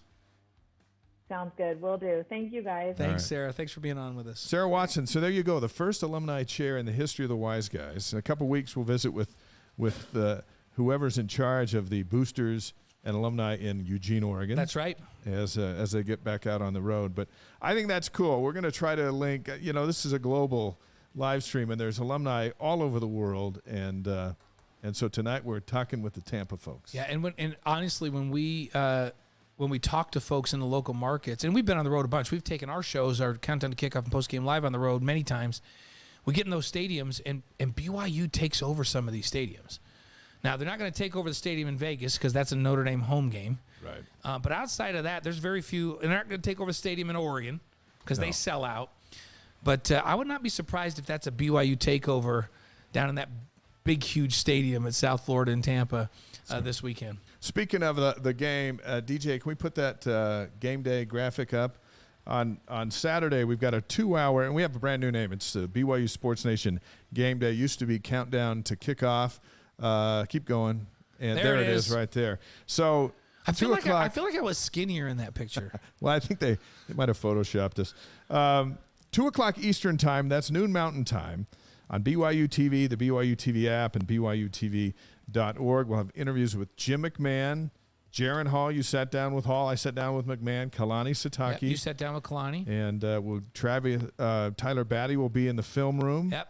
And we've got all kinds of stuff. Spencer Linton will be live from the stadium there. The game's at 4 Eastern, 2 Mountain on ESPNU, and then a live postgame show back on BYU TV right afterwards. It's going to be a long, awesome Saturday. That's right. Of college football. That's what it's all about. That's what Saturdays are for in the fall, right? So join us. We go out in the air at noon Mountain, right? Yeah. Noon Mountain for a couple of hours pregame, and we'll be with you for an hour postgame and break it all down. Yeah, join us. Don't forget. While we were visiting with Sarah, you know who walked in? Yes, to the I show? do. Amber and Amber Trent. Whiting and her husband Trent. She's the new head basketball coach for Trent BYU still- women. Trent still looks like he looked trim like I did in that picture that they photoshopped. He's looking good. He's But he's real. That was He's looking like he's that was staying fit. Now he doesn't get to come on because he's not a coach. Amber gets to come on, but I'm pretty impressed with how good Trent's looking. I bet he can still shoot it too. They can all shoot it in that family. So Amber's standing by. We're going to visit with her in just a second. We mentioned the depth chart with BYU. There's no real big changes. And we talked a little bit about South Florida with quarterback Gary Bohannon, the Baylor transfer. Is that a big deal? Is Bohannon going into such a different offense than he ran at Baylor that the blueprint of what he does is null and void for the BYU defense? I actually think for him, if you watched him last year, Baylor, they run Jeff Grimes' offense. It's a 12 and 13 personnel, meaning one running back, 2 tight ends or 3 tight ends. It's heavy sets, like big guys up front. It's downhill run game, and it's play action pass. He seems to me like he wants to run around a bit and be involved in the run game. Yeah. He was very effective in that offense last year. I think this South Florida offense actually fits his skill set better than the Baylor offense. I think he's going to thrive in this offense. And now it may take him a few weeks to get going, but the fact that he transfers in and beats out a returning starter and is immediately named as their starter early in camp tells you that he's got the skill set to run this. It's a run pass option type of an offense. So where he'll fake it to or give it to a running back, and then he progresses down. He has the ability to either run it and continue the run game or throw the football based on what the defense does. Puts a lot of pressure on defenses. I think he'll be more involved in the run game in this offense than he was at Baylor. So, no, I actually think for him this is a good move. I think that this offense highlights his skill set better than the Baylor does. Now, do you want to win a bunch of games? Or do you want to be featured in the offense? Because Baylor's really good. There's not many. They're the defending Big 12 champs. They're going to be really good again this year. Yeah. There's not many quarterbacks that lose their job coaching or leading a team that wins the Big 12. He didn't play in the Big 12 championship game because he's hurt, but he comes back and wins the Sugar Bowl. Yeah. How many guys and then he's out. How many guys win the Sugar Bowl on a P5 and win a Big 12 championship and then get beat out and transfer? To a G5. Yeah. Yeah. Not many. Not very many. And I'm curious to see how that all works out. I wish him the best because everything we heard last year when we get ready for that Baylor game was is a really good kid too. Yep. So no, we wish him the best. Just not this Saturday, okay? Partly cloudy in the morning, followed by scattered thunderstorms in the afternoon. High of 91. Chance of rain, 50%. That just sounds like every day in Florida in the entire summer. That's the buzz for Saturday, according to the Weather Network. You could say that's the weather report for a week from now or 3 weeks ago, and you'd be right on. It's going to be smoking hot and humid. Passing showers. Hey, I was just in Jamaica, and I'll tell you this. Similar weather, right? Yeah, but you weren't in a helmet. No, Pat. but you were next to nothing. Here was my, because we did work out while we were down there. I know I don't look like I ever work out, but I did work out while I was down there. I felt like I could run. How can you say that? Your guns are on display every week on this show, right there. Yeah, that's not by accident. I'm talking about this right here. Okay, I'm talking about this. Okay. But carry on. When we were running or on the bike or playing tennis, Brandon and I played a couple of sets of tennis down there. I felt like I could just go forever with my lungs. Like I felt like I could breathe like crazy. Like it was so easy to breathe. But literally 10 seconds into any activity, I was dripping sweat. You were wiped out. When we played tennis, I was like 3 games in. So it was like 3-0 Brenda already, right? Yeah. In games. Of course it was. And I could have walked into a shower, turned on the shower full speed with my clothes on, and stood under the shower for 5 minutes, and I wouldn't have been any wetter than I was. No. So that's the key. You got to be able to keep your hands dry and do all of that. My first taste of humidity was on my mission in Texas. Oh, gosh. And that was a different feeling. But remember, we were both back at the Virginia game. Yes. And it would rain, and there was lightning, so they had a delay, and then it would rain, more rain than we'd ever seen, and then there was a delay. And the football must have been pretty heavy by the time they got through. And the game ends. Taysom Hill throws a pass to Jamal Williams, who's wide open, bounces off his shoulder pad. Virginia catches it, and they run in for a touchdown and win the game. It was the sloppiest, hottest, humid conditions that I'd ever seen a football game in. I don't know if that's going to be like Saturday. I hope it's not, because I feel like BYU was the better team back there that year. Yeah. And I felt like the stop and start nature of it really was an advantage to the home team. That's what I thought was the bad part. They kept taking them off the field, and then they'd wait 30 minutes. They come back out and start where they left off. All of that. That's the problem with that game. Let's just hope that they don't have a bunch of lightning at this thing and they have game delays. Rain's not bad to play in. Wind's worse. As a quarterback, you'd rather play in rain than wind, because wind affects the trajectory of where the ball's going and all that. So rain's not a big deal. Wind, big deal. Lightning, where you got to go off the field and you get going and you lose momentum and all of that's a big deal. So let's just keep our fingers crossed that doesn't happen back in Tampa this week. Hey, The Athletic put out their rankings for each college football team, and they've got BYU number 21. Yep. But the opponents are interesting. They got South Florida at 114. Seems like they're going to be better than that. They were 2-10 last year, right? Yeah. But they got a lot of guys back. So I'm not sure what that means. Like what BYU, they go, hey, they have the most production back of any team in the country. And they were a double-digit win team that played 7 P5 teams. So now you go, okay, that's got to be good, right? That's a pretty easy, they're going to be good this year. What about a 2-10 team that has everybody coming back? Is that good? Well, UNLV all those years, the answer was no. Right. But you and I covered UNLV for a while. And the coaches say, I got good news. I got experience. The bad news is they're all the same guys from last year. 21 returning starters. Well, so what? They were awful last year. You should get 21 new starters. Yeah, you can do that with the portal. And they've got a bunch of transfers coming. New offensive coordinator, new defensive coordinator, multiple transfers in, multiple transfers out, coming off of a 2-10 season. But here's what I see on film. It's a team with a lot of team speed. Yeah.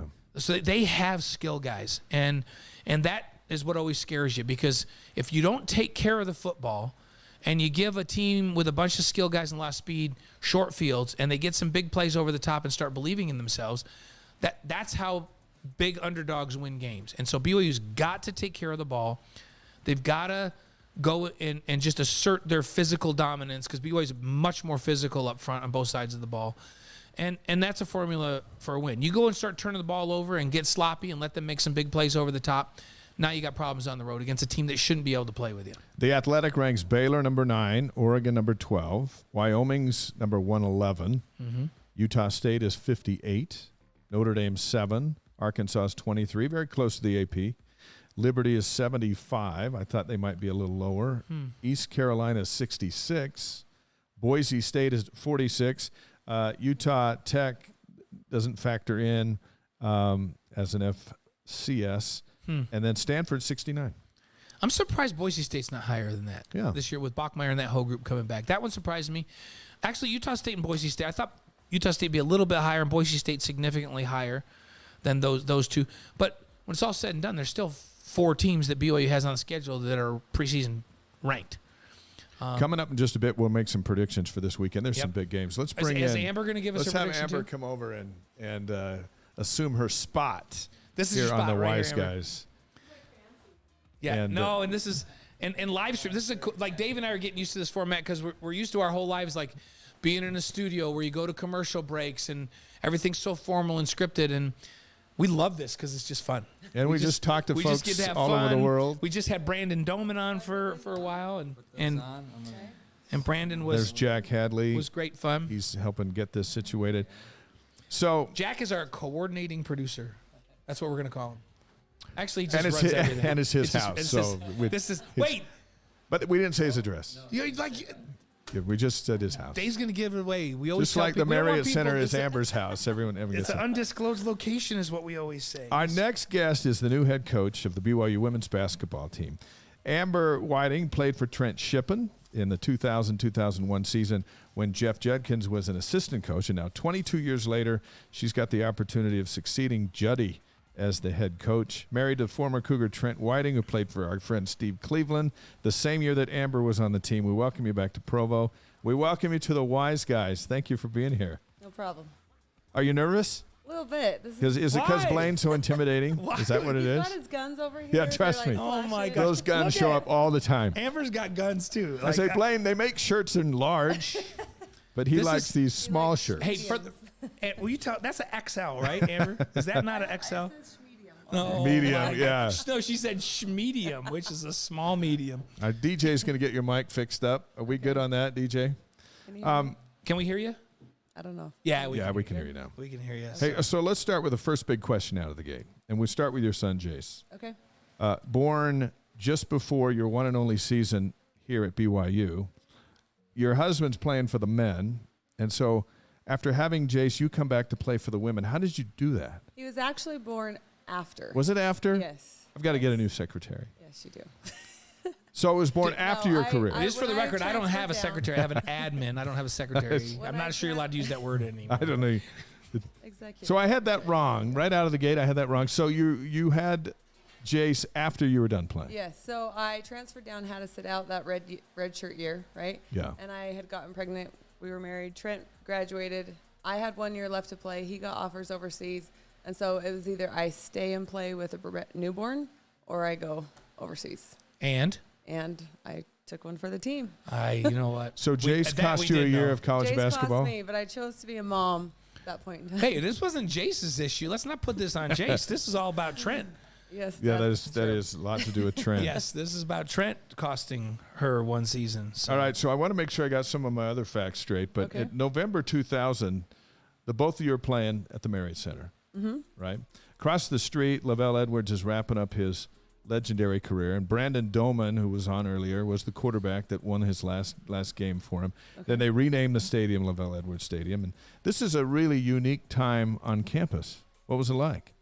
I just remember the school spirit. I mean, it's crazy, right? Everyone goes to the games, and back then, I don't know how it is for the Rock now, but you had to like camp out overnight in order to get tickets. Is that how it is? Oh now? yeah, it still for the happens. big ones. And I remember my husband and some of our neighbors went down to camp out to get tickets anytime we could, right? And so we were all going to the games, and it was just the thing to go do. And so it was pretty sweet. I mean, you fall in love with BYU being in that type of atmosphere all the time.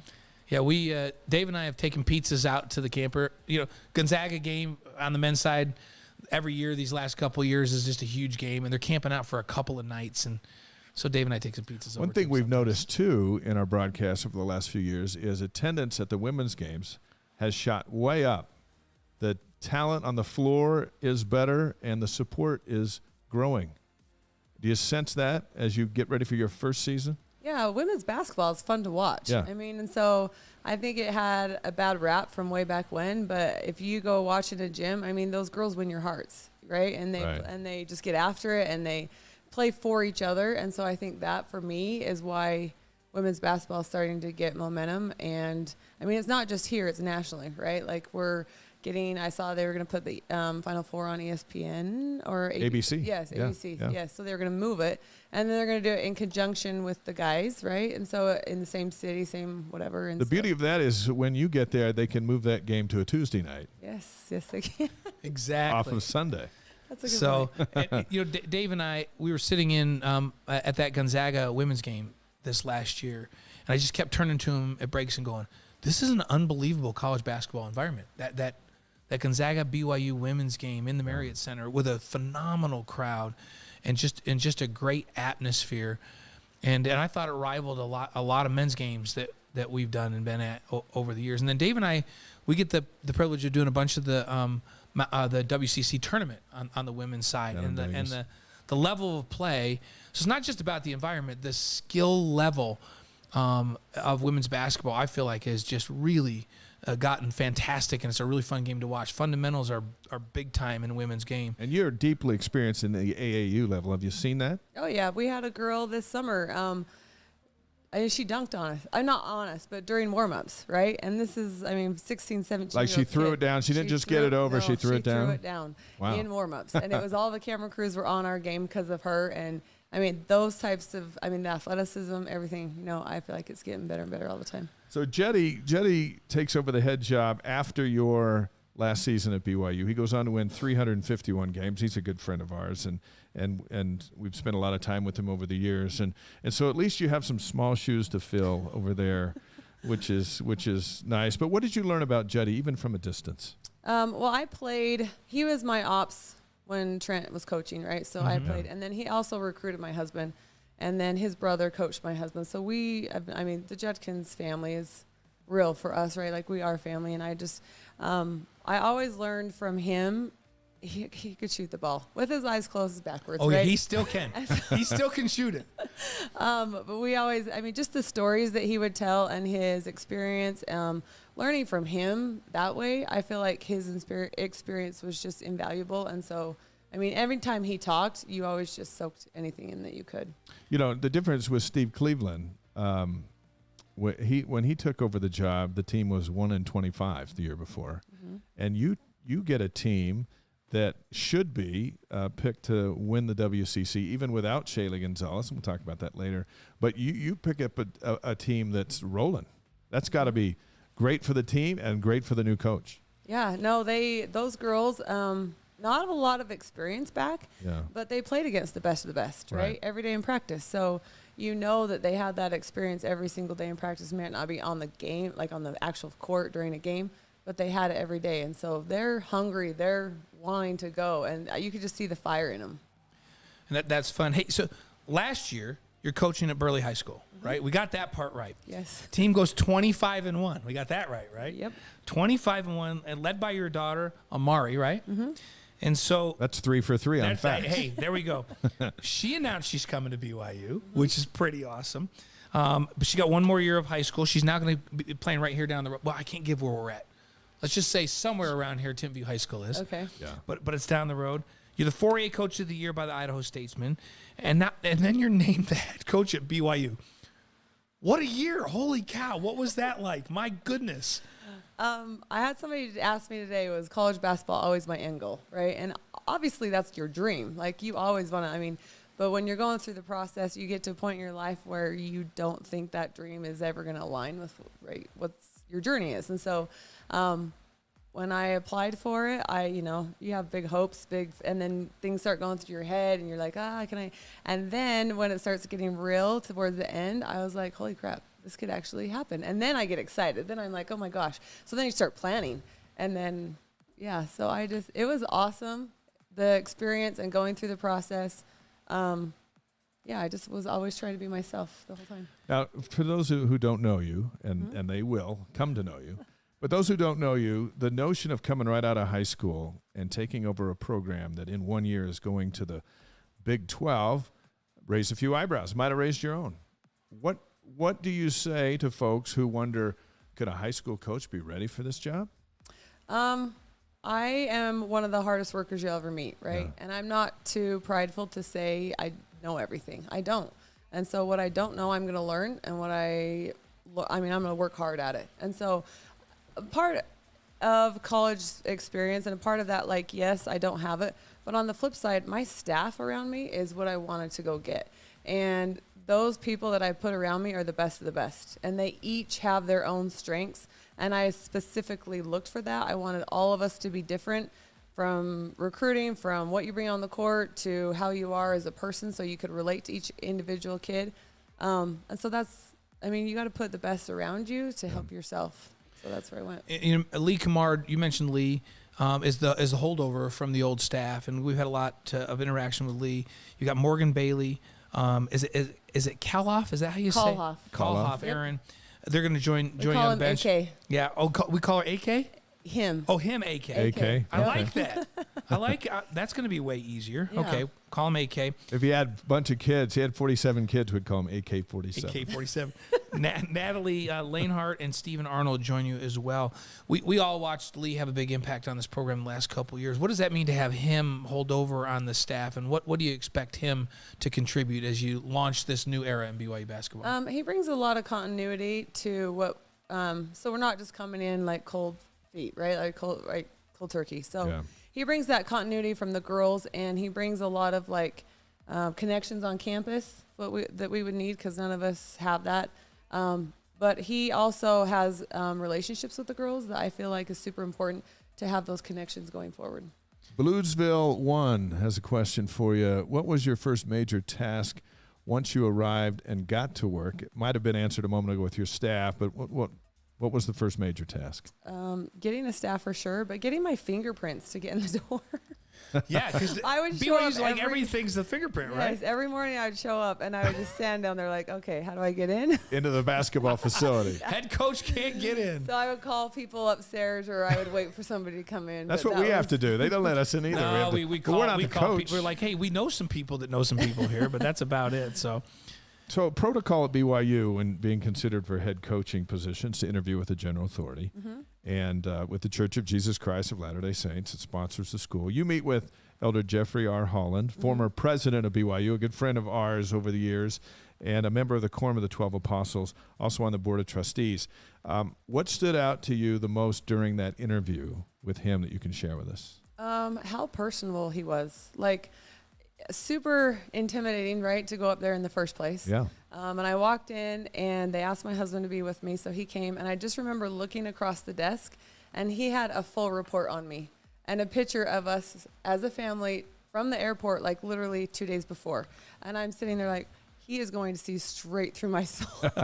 And you just get so nervous. But he started with jokes and just relaxed us and just actually talked to me personally and gave me really good advice through the process, right? And advice that I wrote down on my phone, and I just keep going back to that. Like what? Like what would be the top of the thing?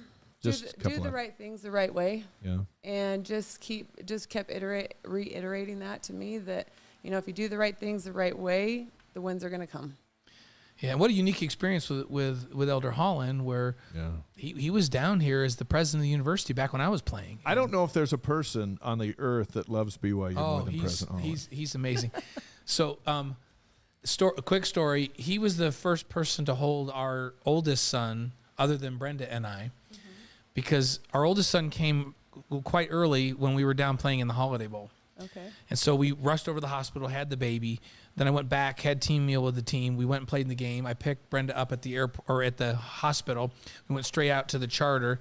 And as we walked up the stairs, Elder Holland was the president of the university. He goes, "Hey, give me Jeffrey right there." And we're like, "Oh, his name's not Jeffrey." He was the first person. He held Kellen. Oh yeah. While we got settled. And he went with Jeffrey because it's his name. Is that why? No, we're like, yeah. He like, and then Lavell's like, his name's Lavell. I'm like, no, it's absolutely not Lavell. His name's Kellen, but Elder Holland has a way of making you feel like you're just loved when you're with him, doesn't he? Yes. Before I left, that opportunity probably will never come, right? Just to be in that room with him, just him. Well, when they call you on a mission, you'll probably see him again. Yeah, you'll see him again. But I just was like, can I give you a hug? I just had to, you know what I mean? But he just makes you feel that way, and I love it. I love that you go into his office and you see all his BYU stuff. We were there for an interview with KSL a few years back, and I said, I I mistakenly called him President Holland because he was the president when I was at BYU, and that's just. And I corrected myself. He goes, President Holland is the greatest title I've ever held in my life. Those years at BYU were the most meaningful years of my life. That's him saying it, and he means it, and it sounds like you felt that. Yeah. Your story, I think, sums up that in a nutshell, because you said it started out with you saying, oh, man, he's going to look right through my soul, and it ended up with, can I have a hug? Yeah. That's a major transit. Like, that's how it started, that how it ended. And I think anybody that's met Elder Holland would say that's probably how they feel when it starts, and that's always how they feel when it ends. That's really cool. So when you left the room, did you go, okay, I got this job, I'm ready to go? No. Didn't? No, I mean, you don't know, right? Like, and I. So what were your feelings after that meeting? We You're just got in the car or in the truck, and then we looked at each other, and I just was like, I want this so bad. Like, I just could just, and then I got a call, hey, can you come down to BYU? And the way they said it to me, I just thought, okay, just be classy. Like, just take it like, man, just say congratulations, and just move on, right? Like, just keep it together is basically what I was telling myself. Because you didn't think you were going to get it? No, I didn't. And so then we drove down, and the whole way I was just shaking. And then I got there, and they opened the door, and they're like, hey, coach, and just kind of hugged me. And I was like, I just started crying. So like, then you knew. It just, it was real. Who gave you that? Was that Tom and Brian? And like, who was it? So Tom was in New York, and Brian was there. And so he's the one that pulled me in. And then they had Tom on FaceTime. That's great. That's fantastic. So awesome. I love that whole story of meeting him and coming down and thinking he didn't have it and then getting it, and what a relief. But so now you're hired, you put your staff together, and now you got to assemble this talent on this team. And you find out that Shaylee Gonzalez is not going to stay. She's going to transfer, and she's going to go down, get in the transfer portal, and transfers out to Texas. That's a setback because she's a phenomenal player, right? And then I'm looking at this team that we covered in the tournament last year. No Paisley Harding, no Albiero, no Tegan Graham, no Sarah Hampson, no Shaylee Gonzalez. But I look at who's coming back, right? Falatea and Calvert and Gustin, who's tough as nails, right? And I go down that list, and I go, wow, you know what? There's some good pieces left. First of all, how did you handle this Shaylee wanting to transfer? Because she could have been phenomenal to build a team around for next year. And then what about this talent that's left? And what do you like most about it? And what can we expect? Losing Shaylee did hurt. But her and I sat down, and I actually went down to visit her and her family. And she said she'd given BYU 4 years, right? Which is true. And so I can't fault a kid for wanting to go do that and see what she can do somewhere else. And she graduated this summer. And so I just wish her the best. Like, I love Shaylee, and she is somebody that my daughter looked up to forever and ever. And so I wish her no ill will at all. And so but coming back to the girls, I just said, look, there are some big shoes to fill now. And 86% of our offense is gone with those 4 seniors and Shaylee. Mm-hmm. So let's go. Like, let's go, right? And so you just see them light up. And you just see there's lots of minutes, there's lots of shots, there's lots of everything. There's a lot more shots. Yes. Yep. And so Lauren has the most experience coming back, and my son calls her the cheat code, because she's like a walking double-double, right? Yep. And so she is. And with Nani and Ari, and then now we added Gabby and Emma. Just down the line, there's so many girls in there that are just waiting for their opportunity. And I'm really excited for them this year. Now you can say that we're clueless, and sometimes you will say that. Yeah. But as we were talking, and you lose Gonzalez, okay, but if you've got to make sure at least one of these key players comes back, it's got to be the person who's like number 2 in the country in rebounding, because rebounding and second and third shots have been so critical for this team's success, and that's why Gustin's been so important. And so when Lauren was staying, I thought, okay, that's big win number 1 for you. Yes. I remember Nani, because Lauren was on vacation for like the first week, and then she came back, and I remember Nani specifically saying, oh, I was so glad Lauren's back. I miss her screens. Like, not just rebounding, but she impacts a lot of things in a lot of areas. And so, yeah, she's huge for us this year. Yeah. She's an enforcer. We had games where BYU maybe wasn't shooting the ball that well, and she would, and on one offensive set, grab 2 or 3 offensive boards, and finally BYU makes a shot on their 4th shot attempt down the floor. That's backbreaking for the other team, and she brings that. Who else is really standing out? I know it's just summer workouts right now, but is there anybody that's standing out that the outside of Lauren that you're going, man, great job of taking on a leadership role? I think Nani and Ari and Gabby, their playmaking skills are going to come be a key for us this year, because any one of those 3 can play on ball or off ball, and then add Emma with pick and pop, and she's worked really, really hard on a 3-point shot. And then Rose with her athletic ability on the defensive end is crazy. And today, Amanda Barcelo, I was shocked by her defense. She's been struggling all summer with fractures, stress fractures, right? And so today, she took 2 weeks off, came back, and then she was good to, I'm standing here looking at these girls wow. You know what I mean? We've got a lot of pieces, and if they can just come together. And the one thing that they do really, really well is they play for each other, right? And Smiler is another one. Right. Between Smiler and Ari, knockdown shooters, She had some big shots yes, last year. she does. And then I have 2 freshmen. It's a lot. We have a lot of pieces. I'm excited. There's a Hampson on the team, right? Yes, Heather. Is there ever There's not a been one for Hampson on the 30 team? years. I feel like I played with a Hampson, right? So. And that's another one that I would say. I played with a Hampson mom, because Teresa played when I was playing, by the way. Yeah, her fun fact always is I'm 6'5" or whatever she is, she says, and I'm the smallest in my family. That's always her fun fact, my and that's goodness. crazy. That's true. She is. Is she the most athletic, though? If she's the shortest, she better be the most She's athletic. come a long way, and I think a lot of that goes back to last year, always playing against the starters. She's really impressed me this summer. BYU women's head coach Amber Whiting is on the Wise Guys here tonight. As far as your schedule goes, and I think you want to save it for Sports Nation with Spencer and Jerem, since it's not out officially, but can you give us at least the first giant, maybe just, we won't ask for much. How about the biggest fish that you've reeled in on the schedule? Can you tell us that? And those guys will forgive us. We know who it We is, see but them we're all not the going to time. say it. You have to say it. They've already put it out there. So Oh, they have? yes. Okay. Well, good. So South we're- Carolina. We're trying to, All they did We're was win the waiting- we're title waiting- last year, right? Yeah, that's all they did. We're waiting for a couple contracts to come back Okay. so that we can go on Sports Nation and officially release everything. But that's huge, right? And I've just told my girls from the very beginning, let's go fight. Let's go get in the fight. You got to play the best of the best to see where we are. And you get a return visit, which And we is get a huge, return right? visit, That's yes. So will they come next year or year Yes, after? and that's been a huge thing for my 23 class to Yeah. gear up for, right?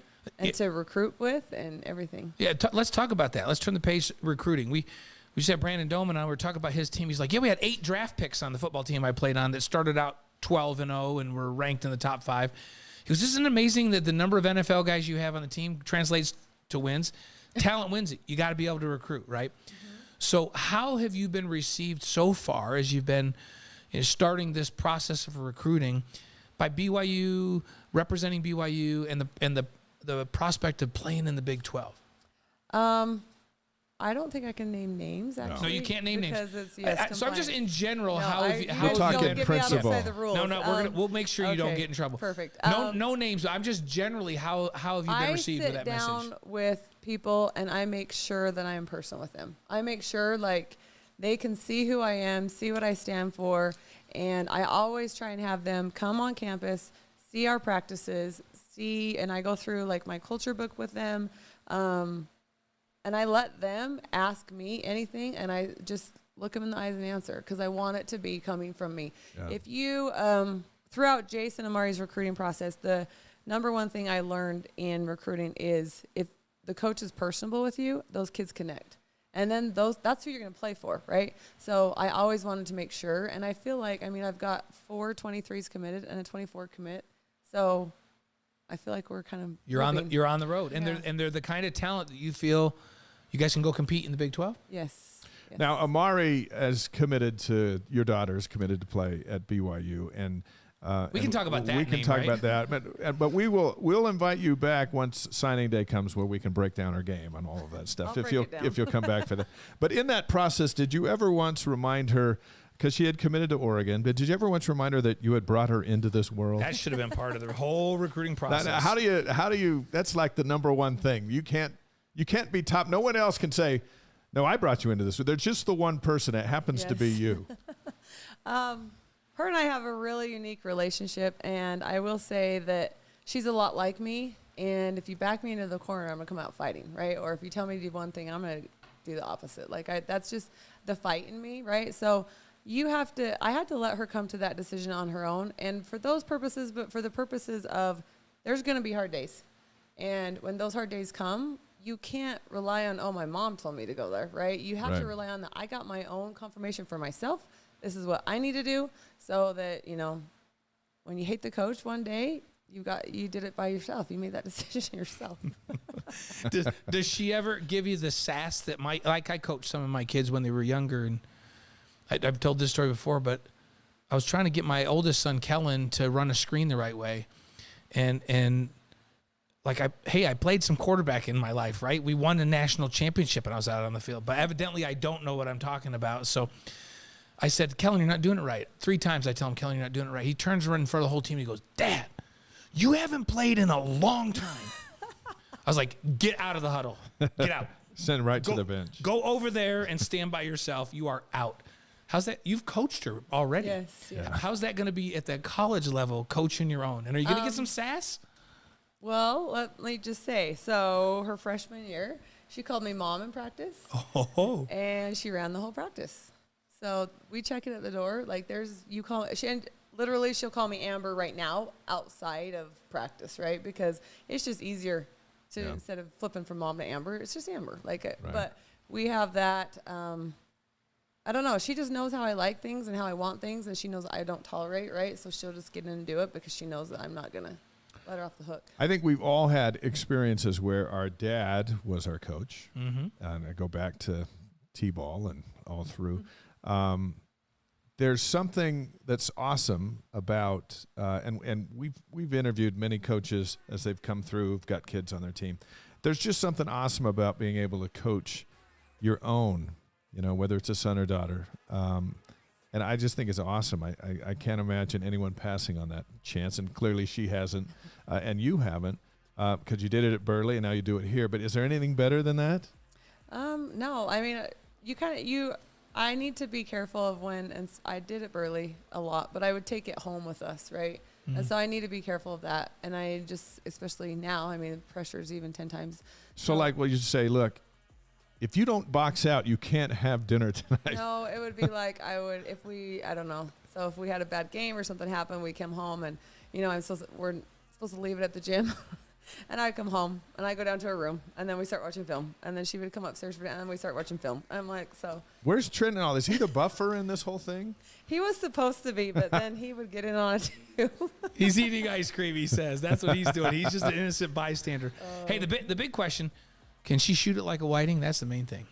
There's debate of who's the best shooter in the family. And well, here's a big question. Go ahead. So $1 million is on the line. Okay, and Trent, he's not on camera, but he can be. We can see it. Whoever makes the most free throws in a row, you and Trent, who wins the $1 million? Don't look at him, just look at us. I do. Are you a better free throw shooter than Trent? No, he is. He walks up and doesn't even warm up, and he'll beat us. Okay, so what about now? What if we add Jason Amari? Now we've expanded. We've expanded. So 4 of you who can make the most free throws in a row right now.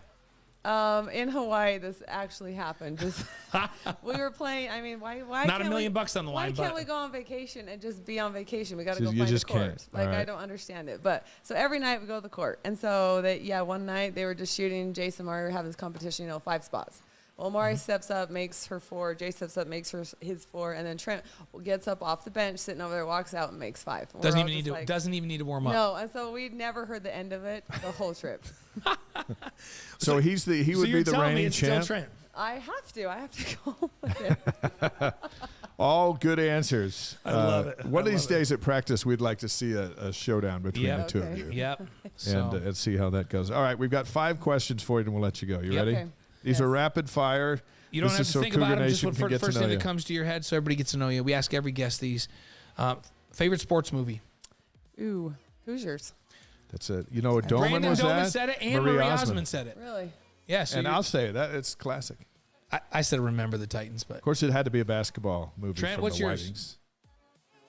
Field of Dreams. Baseball over Baseball, which if you build it, they will come alive. Okay. Favorite band or singer? Ooh. Me and my family have funny songs, but we like Notorious B.I.G. back in the day. Hey, I like.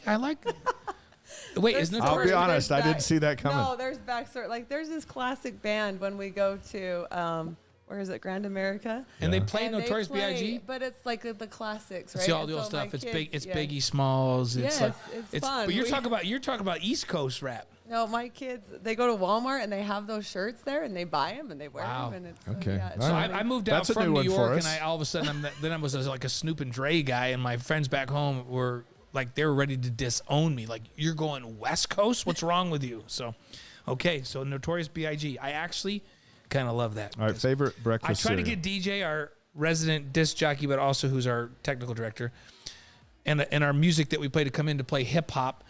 And I keep paying DJ to and not. he makes them play like AC/DC crap kind of like stuff. you're doubling down on that. And so, but today we had some hip hop tracks coming in, so Nice. in honor of you and the It's family. been Okay. shaky.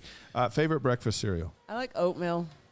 Sorry. What? Steel cut oats with honey, almonds, blueberries.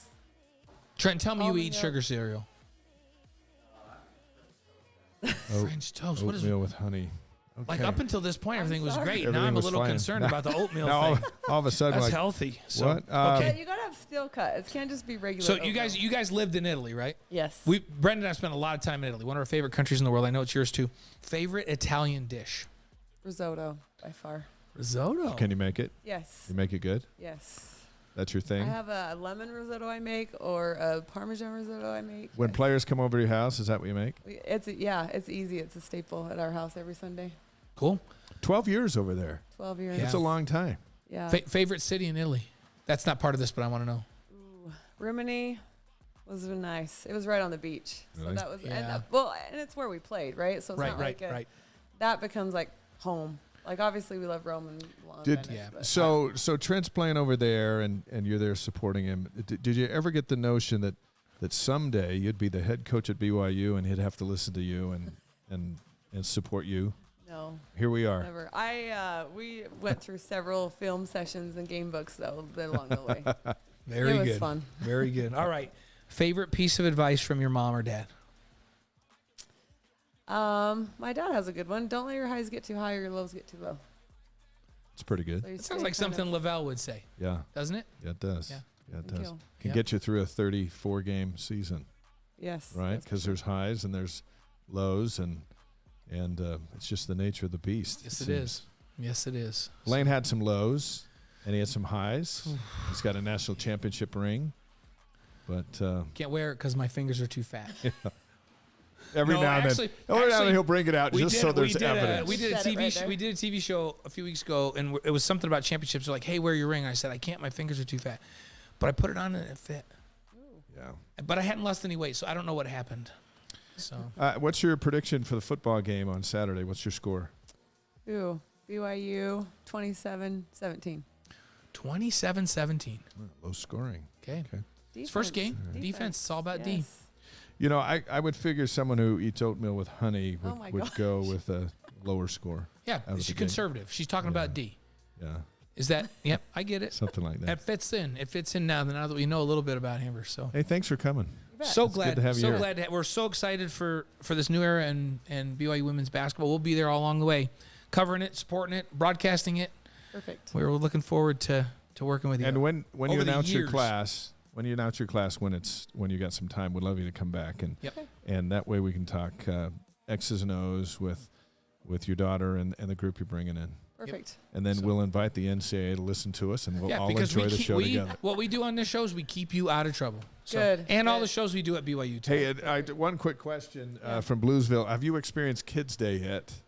And if you haven't, would say earplugs, Oh. number Oh, one. every time I watch that game on, I would It is mute it. insane. Sorry. It's so And loud. they're screaming the whole time with nothing going on. It's the pitch. The pitch is so high. Somebody asked me if we could cancel that, and I said no. I can't deal with it.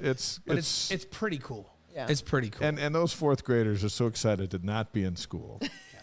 They're not It's even fun. sure It's which a teams great- are it's half the time. It's a great tradition. But, So it'll be fun. All right, we'll see you at practice. Perfect. Thank you. Thanks, Amber. Amber Appreciate Whiting it. is the new women's head coach at BYU, and we thank Trent for driving her over, her chauffeur tonight. And Jack will get you out the door, and And we'll see you again. And it's good. And that wasn't near as bad as you thought, was it? No, that was fun. That's how we roll. Yep. That's how we roll. And I'm so glad to hear that Trent is still the undisputed best shooter in the house. I'll be honest, I wasn't quite sure just reading over things. You know what? I kind of always root for the old guy. I remember always when- root for the old guy.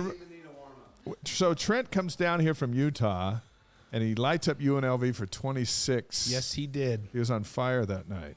I think that's your career high at BYU. Yeah. I think so. And we called it. We called all the games. We call a lot of those. When We're like, hey, this is Whiting. The best thing about Trent is that there's redemption. Like, you can make a bad choice. This is what he proved in life. You can make a bad choice, and then you can redeem yourself by leaving Utah, coming to BYU. That's right. And Wise being a star. choice. And being a star. So. All right, Whitings. We'll see you later. Thanks, man. Thanks so much. Great to see Appreciate you guys. it. What a lineup tonight. Yeah, so Coach fun. Whiting, Brandon Doman, and Sarah Watson, the alumni chair in Tampa, as they're getting ready to have a huge weekend with BYU fans from all over the country rolling into town. And they got the tailgate. They got a fundraiser going on. And go to their Facebook page. All that information's over here to the right on our live stream.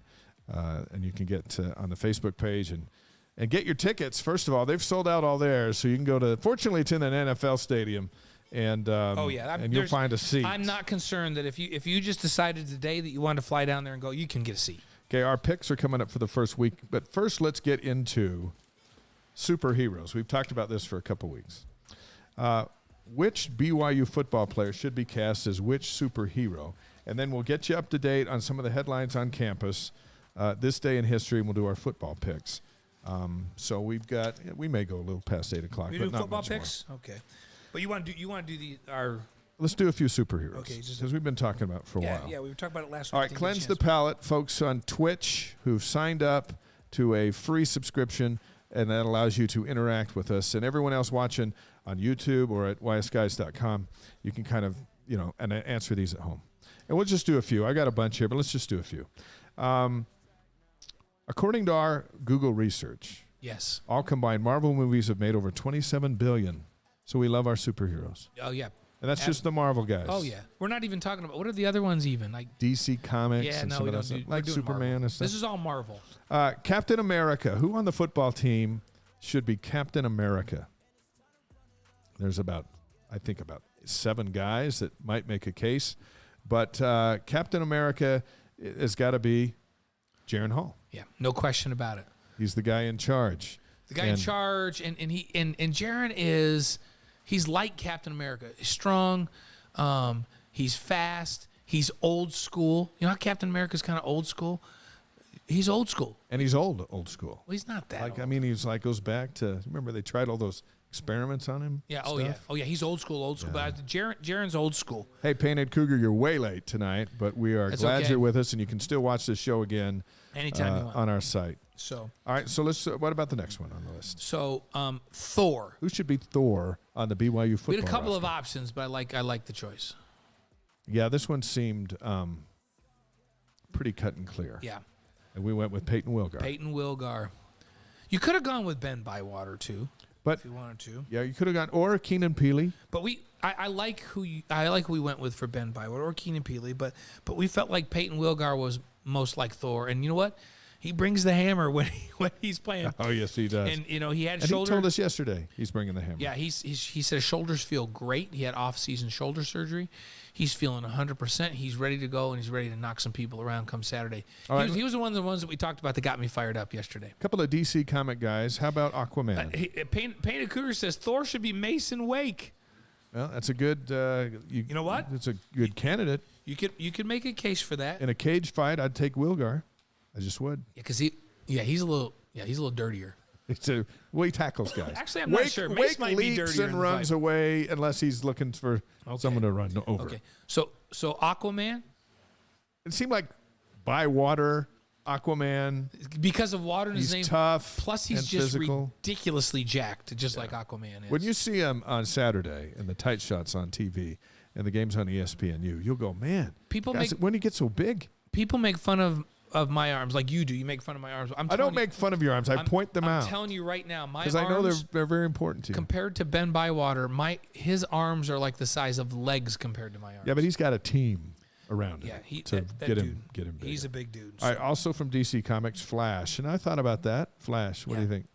I like this. Puka Nacua for sure. Because Flash is he can leap, he can run super fast. People can't tackle him, and we saw time and time again. Yep. Puka would make a catch. We showed one on AFR tonight, and the whole team's trying to tackle him. He's just and he's going up and over people and around people, and they just can't seem to knock him off. Yeah. Off of his feet. So we thought Flash would be Puka Nacua. How about the Hulk? The Hulk. I thought there was just one choice for this. Yeah, it's pretty obvious, I think. He's 6'8", he's 330, offensive line. Kingsley. He's ridiculously. Kingsley maybe next year, but this year. He's ridiculously athletic, as is Kingsley, but that's not who he chose. We chose Blake Freeland as Hulk. And Blake Freeland's a guy that could absolutely be a first-round draft pick next year. They're asking who's Ant-Man. We'll go down the list. We went with Jacob Boren. Jacob Boren led the team in tackles on special teams. Undersized guy, gets in there, makes it happen. Plays bigger than he is. Plays way bigger than he is, and has the kind of speed that Ant-Man has as well. So let's do three more. Okay. Hawkeye's the guy who shoots bow and arrows. And I'll be honest, at first I was like, why is a guy shooting a bow and arrow in a superhero movie? Yeah. But Jake Oldroyd. First of all, Hawkeye doesn't miss. No. And Jake Oldroyd, when healthy, doesn't miss. That's why he's called Jake the Make, right? Yeah. So let's see. Should we skip down? And you know what? We've got to do this one. You can decide if you want to do some other ones. But Black Panther. I'm interested to know who you folks watching think would be the best guy to play the role of Black Panther. Who's Black Panther on this team? We thought it would be we went back to the defensive backs. Right. And we started looking at because Black Panther is so athletic in the movies, and so it had to be a guy who could move around. And we told this player that we had selected him as Black Panther, and he was pumped. He actually was like, "Yes!"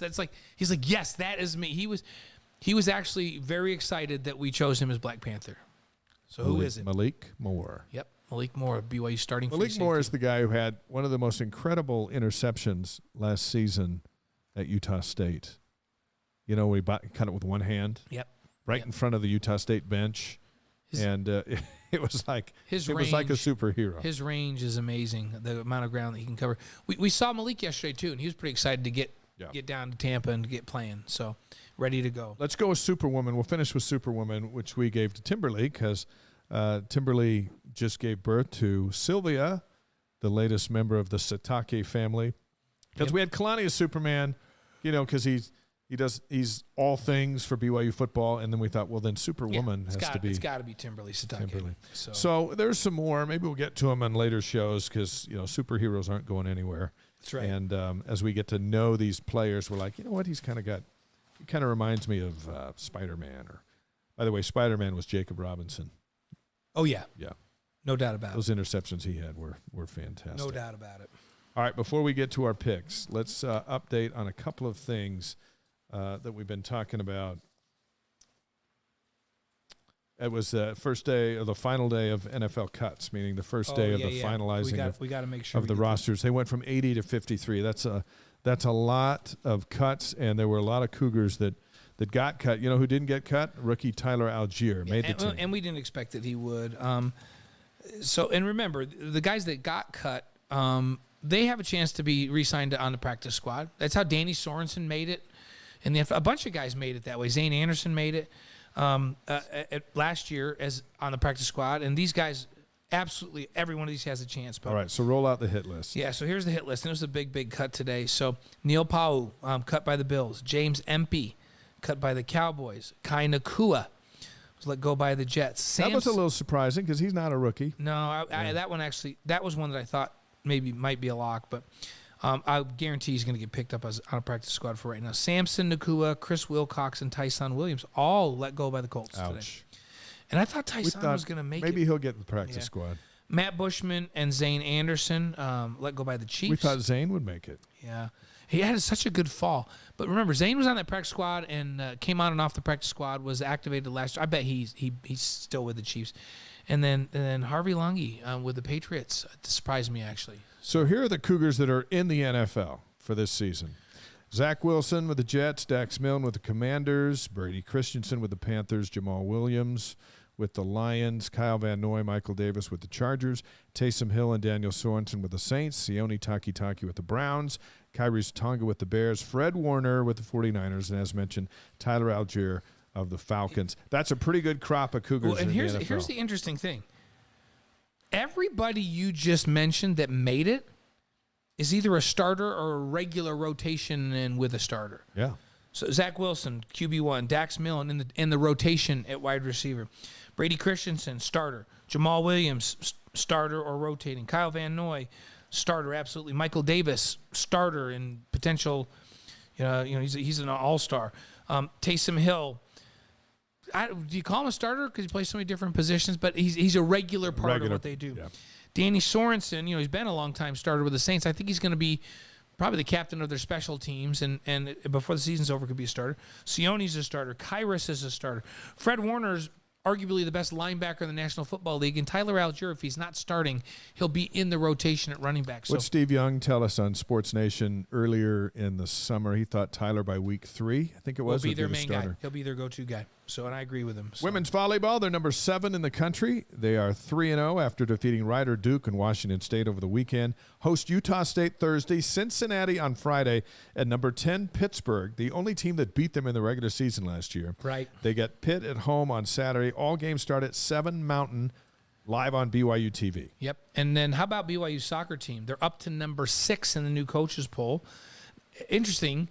They tied number 25 Colorado on Monday, 2-2 at Southfield. And then they jumped 3 spots. And they moved up. But, I guess sometimes a draw is a good thing. The Cougars are back in action. This Thursday, they host Alabama. How about name teams that BYU's playing? They beat Ohio State last week in Columbus.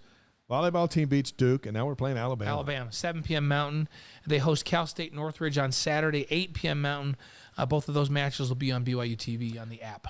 Tony Finau, a top 10 finish at the PGA Championship, finished 9th, won $1.25 million, finishes the regular season with $6.1 million for the year, over $35 million for his career, and he's going to play in the President's Cup coming up in a few weeks. Yeah, and there was a Golf Digest, whatever golf magazine I get. That comes in the mail. He was on the cover. Yeah. And he was named the what's the word?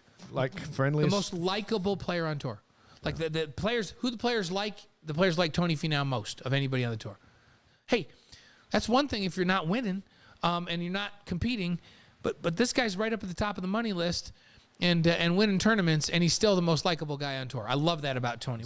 What a great representative. Has a great year. We see him at the golf course all the time down here, and wish him well. Nice to us.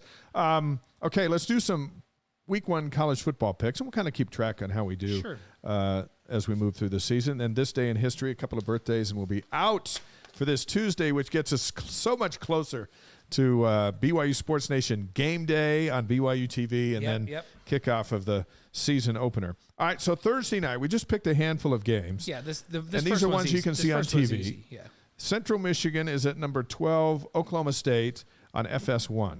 Yeah, I got Oklahoma State. Yeah, that's what I'm going to. Big 12. We got to be Big 12 loyal. Next one, West Virginia of the Big 12 is at number 17, Pittsburgh, Thursday night on ESPN. Overrated. West Virginia. You're going West Virginia? Yep. Okay, I'm going to go Pitt on that one. Okay. Friday night on ESPN, Western Michigan at number 15, Michigan State. Michigan State, that's another easy one. Well, it's week 1. They're going to get a little tougher here in a minute. All the directional Michigans are going to try to play Michigan State. On Saturday on ABC, number 11, Oregon against number 3, Georgia on ABC. That's in Atlanta. I'm going with Georgia, and I'm sorry, I don't think it's going to be close. Yeah, I think you're right. I'm curious to watch that one because BYU is going to play the Ducks in 3 weeks. Yep. Number 23, Cincinnati at number 19, Arkansas, who will be in Provo. That one's on ESPN on Saturday. That one is an intriguing one because the Bearcats quarterback is in the NFL. Right, and this is why Cincinnati's got a lot of skill, and they're really good, but that quarterback was the star and the catalyst the last couple of years. So I'm going to go with number 19 Arkansas, who's coming into Provo to play later this season. I'm going to go Arkansas, too, because they're at home. Yep. Utah State's at number 1 Alabama. We just bring it up because they're playing the number 1 team. They'll be in Provo later in September. I love the Aggies, and I know your kids go there, but they got no chance They were all at that game the other day, and I said, hey, look, you figured they would look past UConn. It was one of the worst teams in America last year. And then they're down 14-0, and then they kind of woke up. But when you got Alabama the next week, and people are saying you never overlook your first opponent, I'm like, yes, you do. It's human nature. Yeah. Did you see Nick Saban? How did he keep a straight face talking about how Utah State can come down and compete? And I don't know. He says that stuff, and he knows that it's not true. Yeah, I know. All right, how about this one? Number 5, Notre Dame at Ohio State. Ohio State's what, number 2? Yeah, and I can't believe what the line is on this, that Ohio State is as big a favorite. 17.5. Yeah, and I'm going to say Ohio State. We're not factoring in the spreads. We're just saying. I'm going to say Ohio State wins. Yeah, I agree. I'm curious to see Notre Dame. They got a new quarterback, a new coach, and we'll see what they got going on. All right. Saturday night on ESPN, number 7, Utah at Florida. I feel like 7 is way too high for Utah. They're good, but they're not that good. But I also think Florida's in a complete rebuild, and they don't have the talent they used to have. So in a low-scoring game, I think Utah guts it out and wins on defense. All right, I'm going Florida on that one. Okay. Just because of who I am and what family I'm in. Albany is at number 10 Baylor. That's on ESPN+. Now, Baylor's going to win that game, but that's their tune-up game for BYU.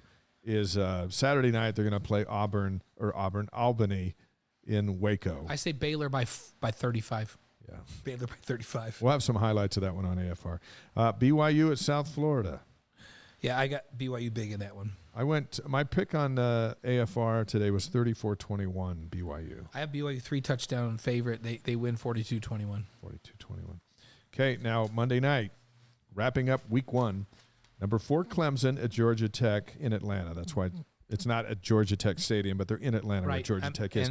I think this is going to be an interesting one. I think Georgia Tech is going to give them some trouble. I still think Clemson comes out of there, but it's not a big-time win. Clemson has, they weren't that great last year. No, they weren't. And somehow they're number 4 this year.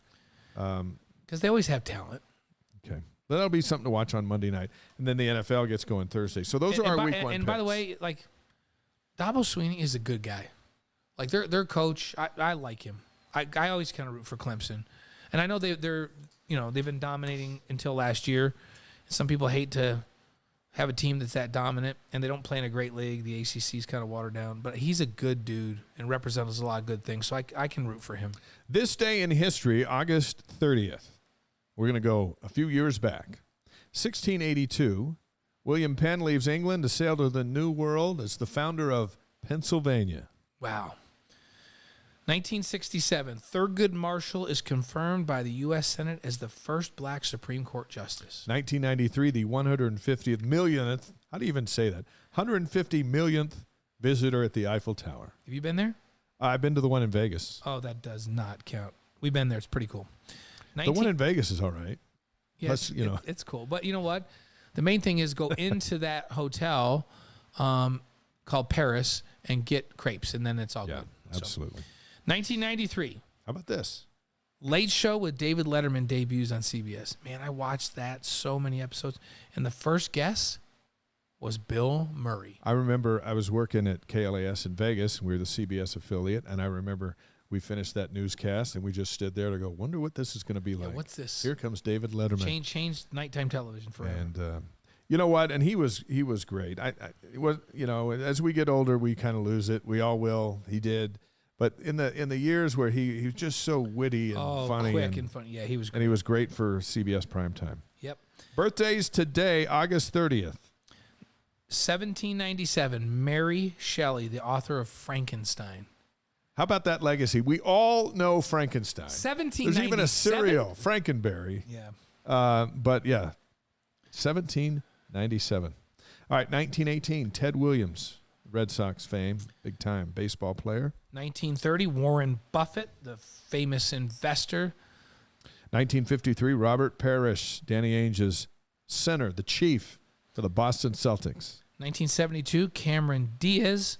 My favorite movie of hers is The Mask. The Mask? Just because her and Jim Carrey together. Hey, on this day in music in 1968, The first record released on the Apple label in the United Kingdom is Hey Jude by the Beatles. I remember Apple records with on the front side, the front of the Apple, and on the back side, the back of the Apple. Somehow they got Hey Jude. Bunch of Beatles stuff on Apple records. That worked out for them. All right, wrap us up with the Lavell Edwards quote of the week. Yep. Said he'd like to be remembered for the impact he had on the lives of his players. And he said, in this business, we are judged by wins and losses in the media. I don't discount that. But I've never concerned myself much with that, except that it helps me stay employed. So he was much more concerned with building young men. But you know what? When he was concerned with that, he won a lot of games. Absolutely. So you can have your priorities in the right place and still win a lot of games. And you can win a national championship. Yep. Your quarterback can win the Heisman Trophy, and the stadium can be renamed after you. If you do it all the right way. Absolutely. He did it all the right way. Next week, we will review what happened at South Florida, and we will preview the home opener against Baylor. We'll take your questions and try to answer as many as we can now that we'll actually be in a game for our group chat, give and take. And Will Snowden, former Cougar running back, Brian Keel, former Cougar linebacker, and Carrie Roberts, the women's head golf coach, will all be with us. That'll be great. We'll see you next week. Can't wait for Saturday. Oh, I can't wait to break down the game after the Cougs win. Oh, yeah. It's been a long, hot summer. We're ready for September. Thanks, guys. You can watch this anytime at ysguys.com. Look for clips on YouTube. The podcast will be up tomorrow morning. We appreciate you. Everyone heading to Tampa, be safe. Have a great time. And be loud. And be loud. We'll see you next week.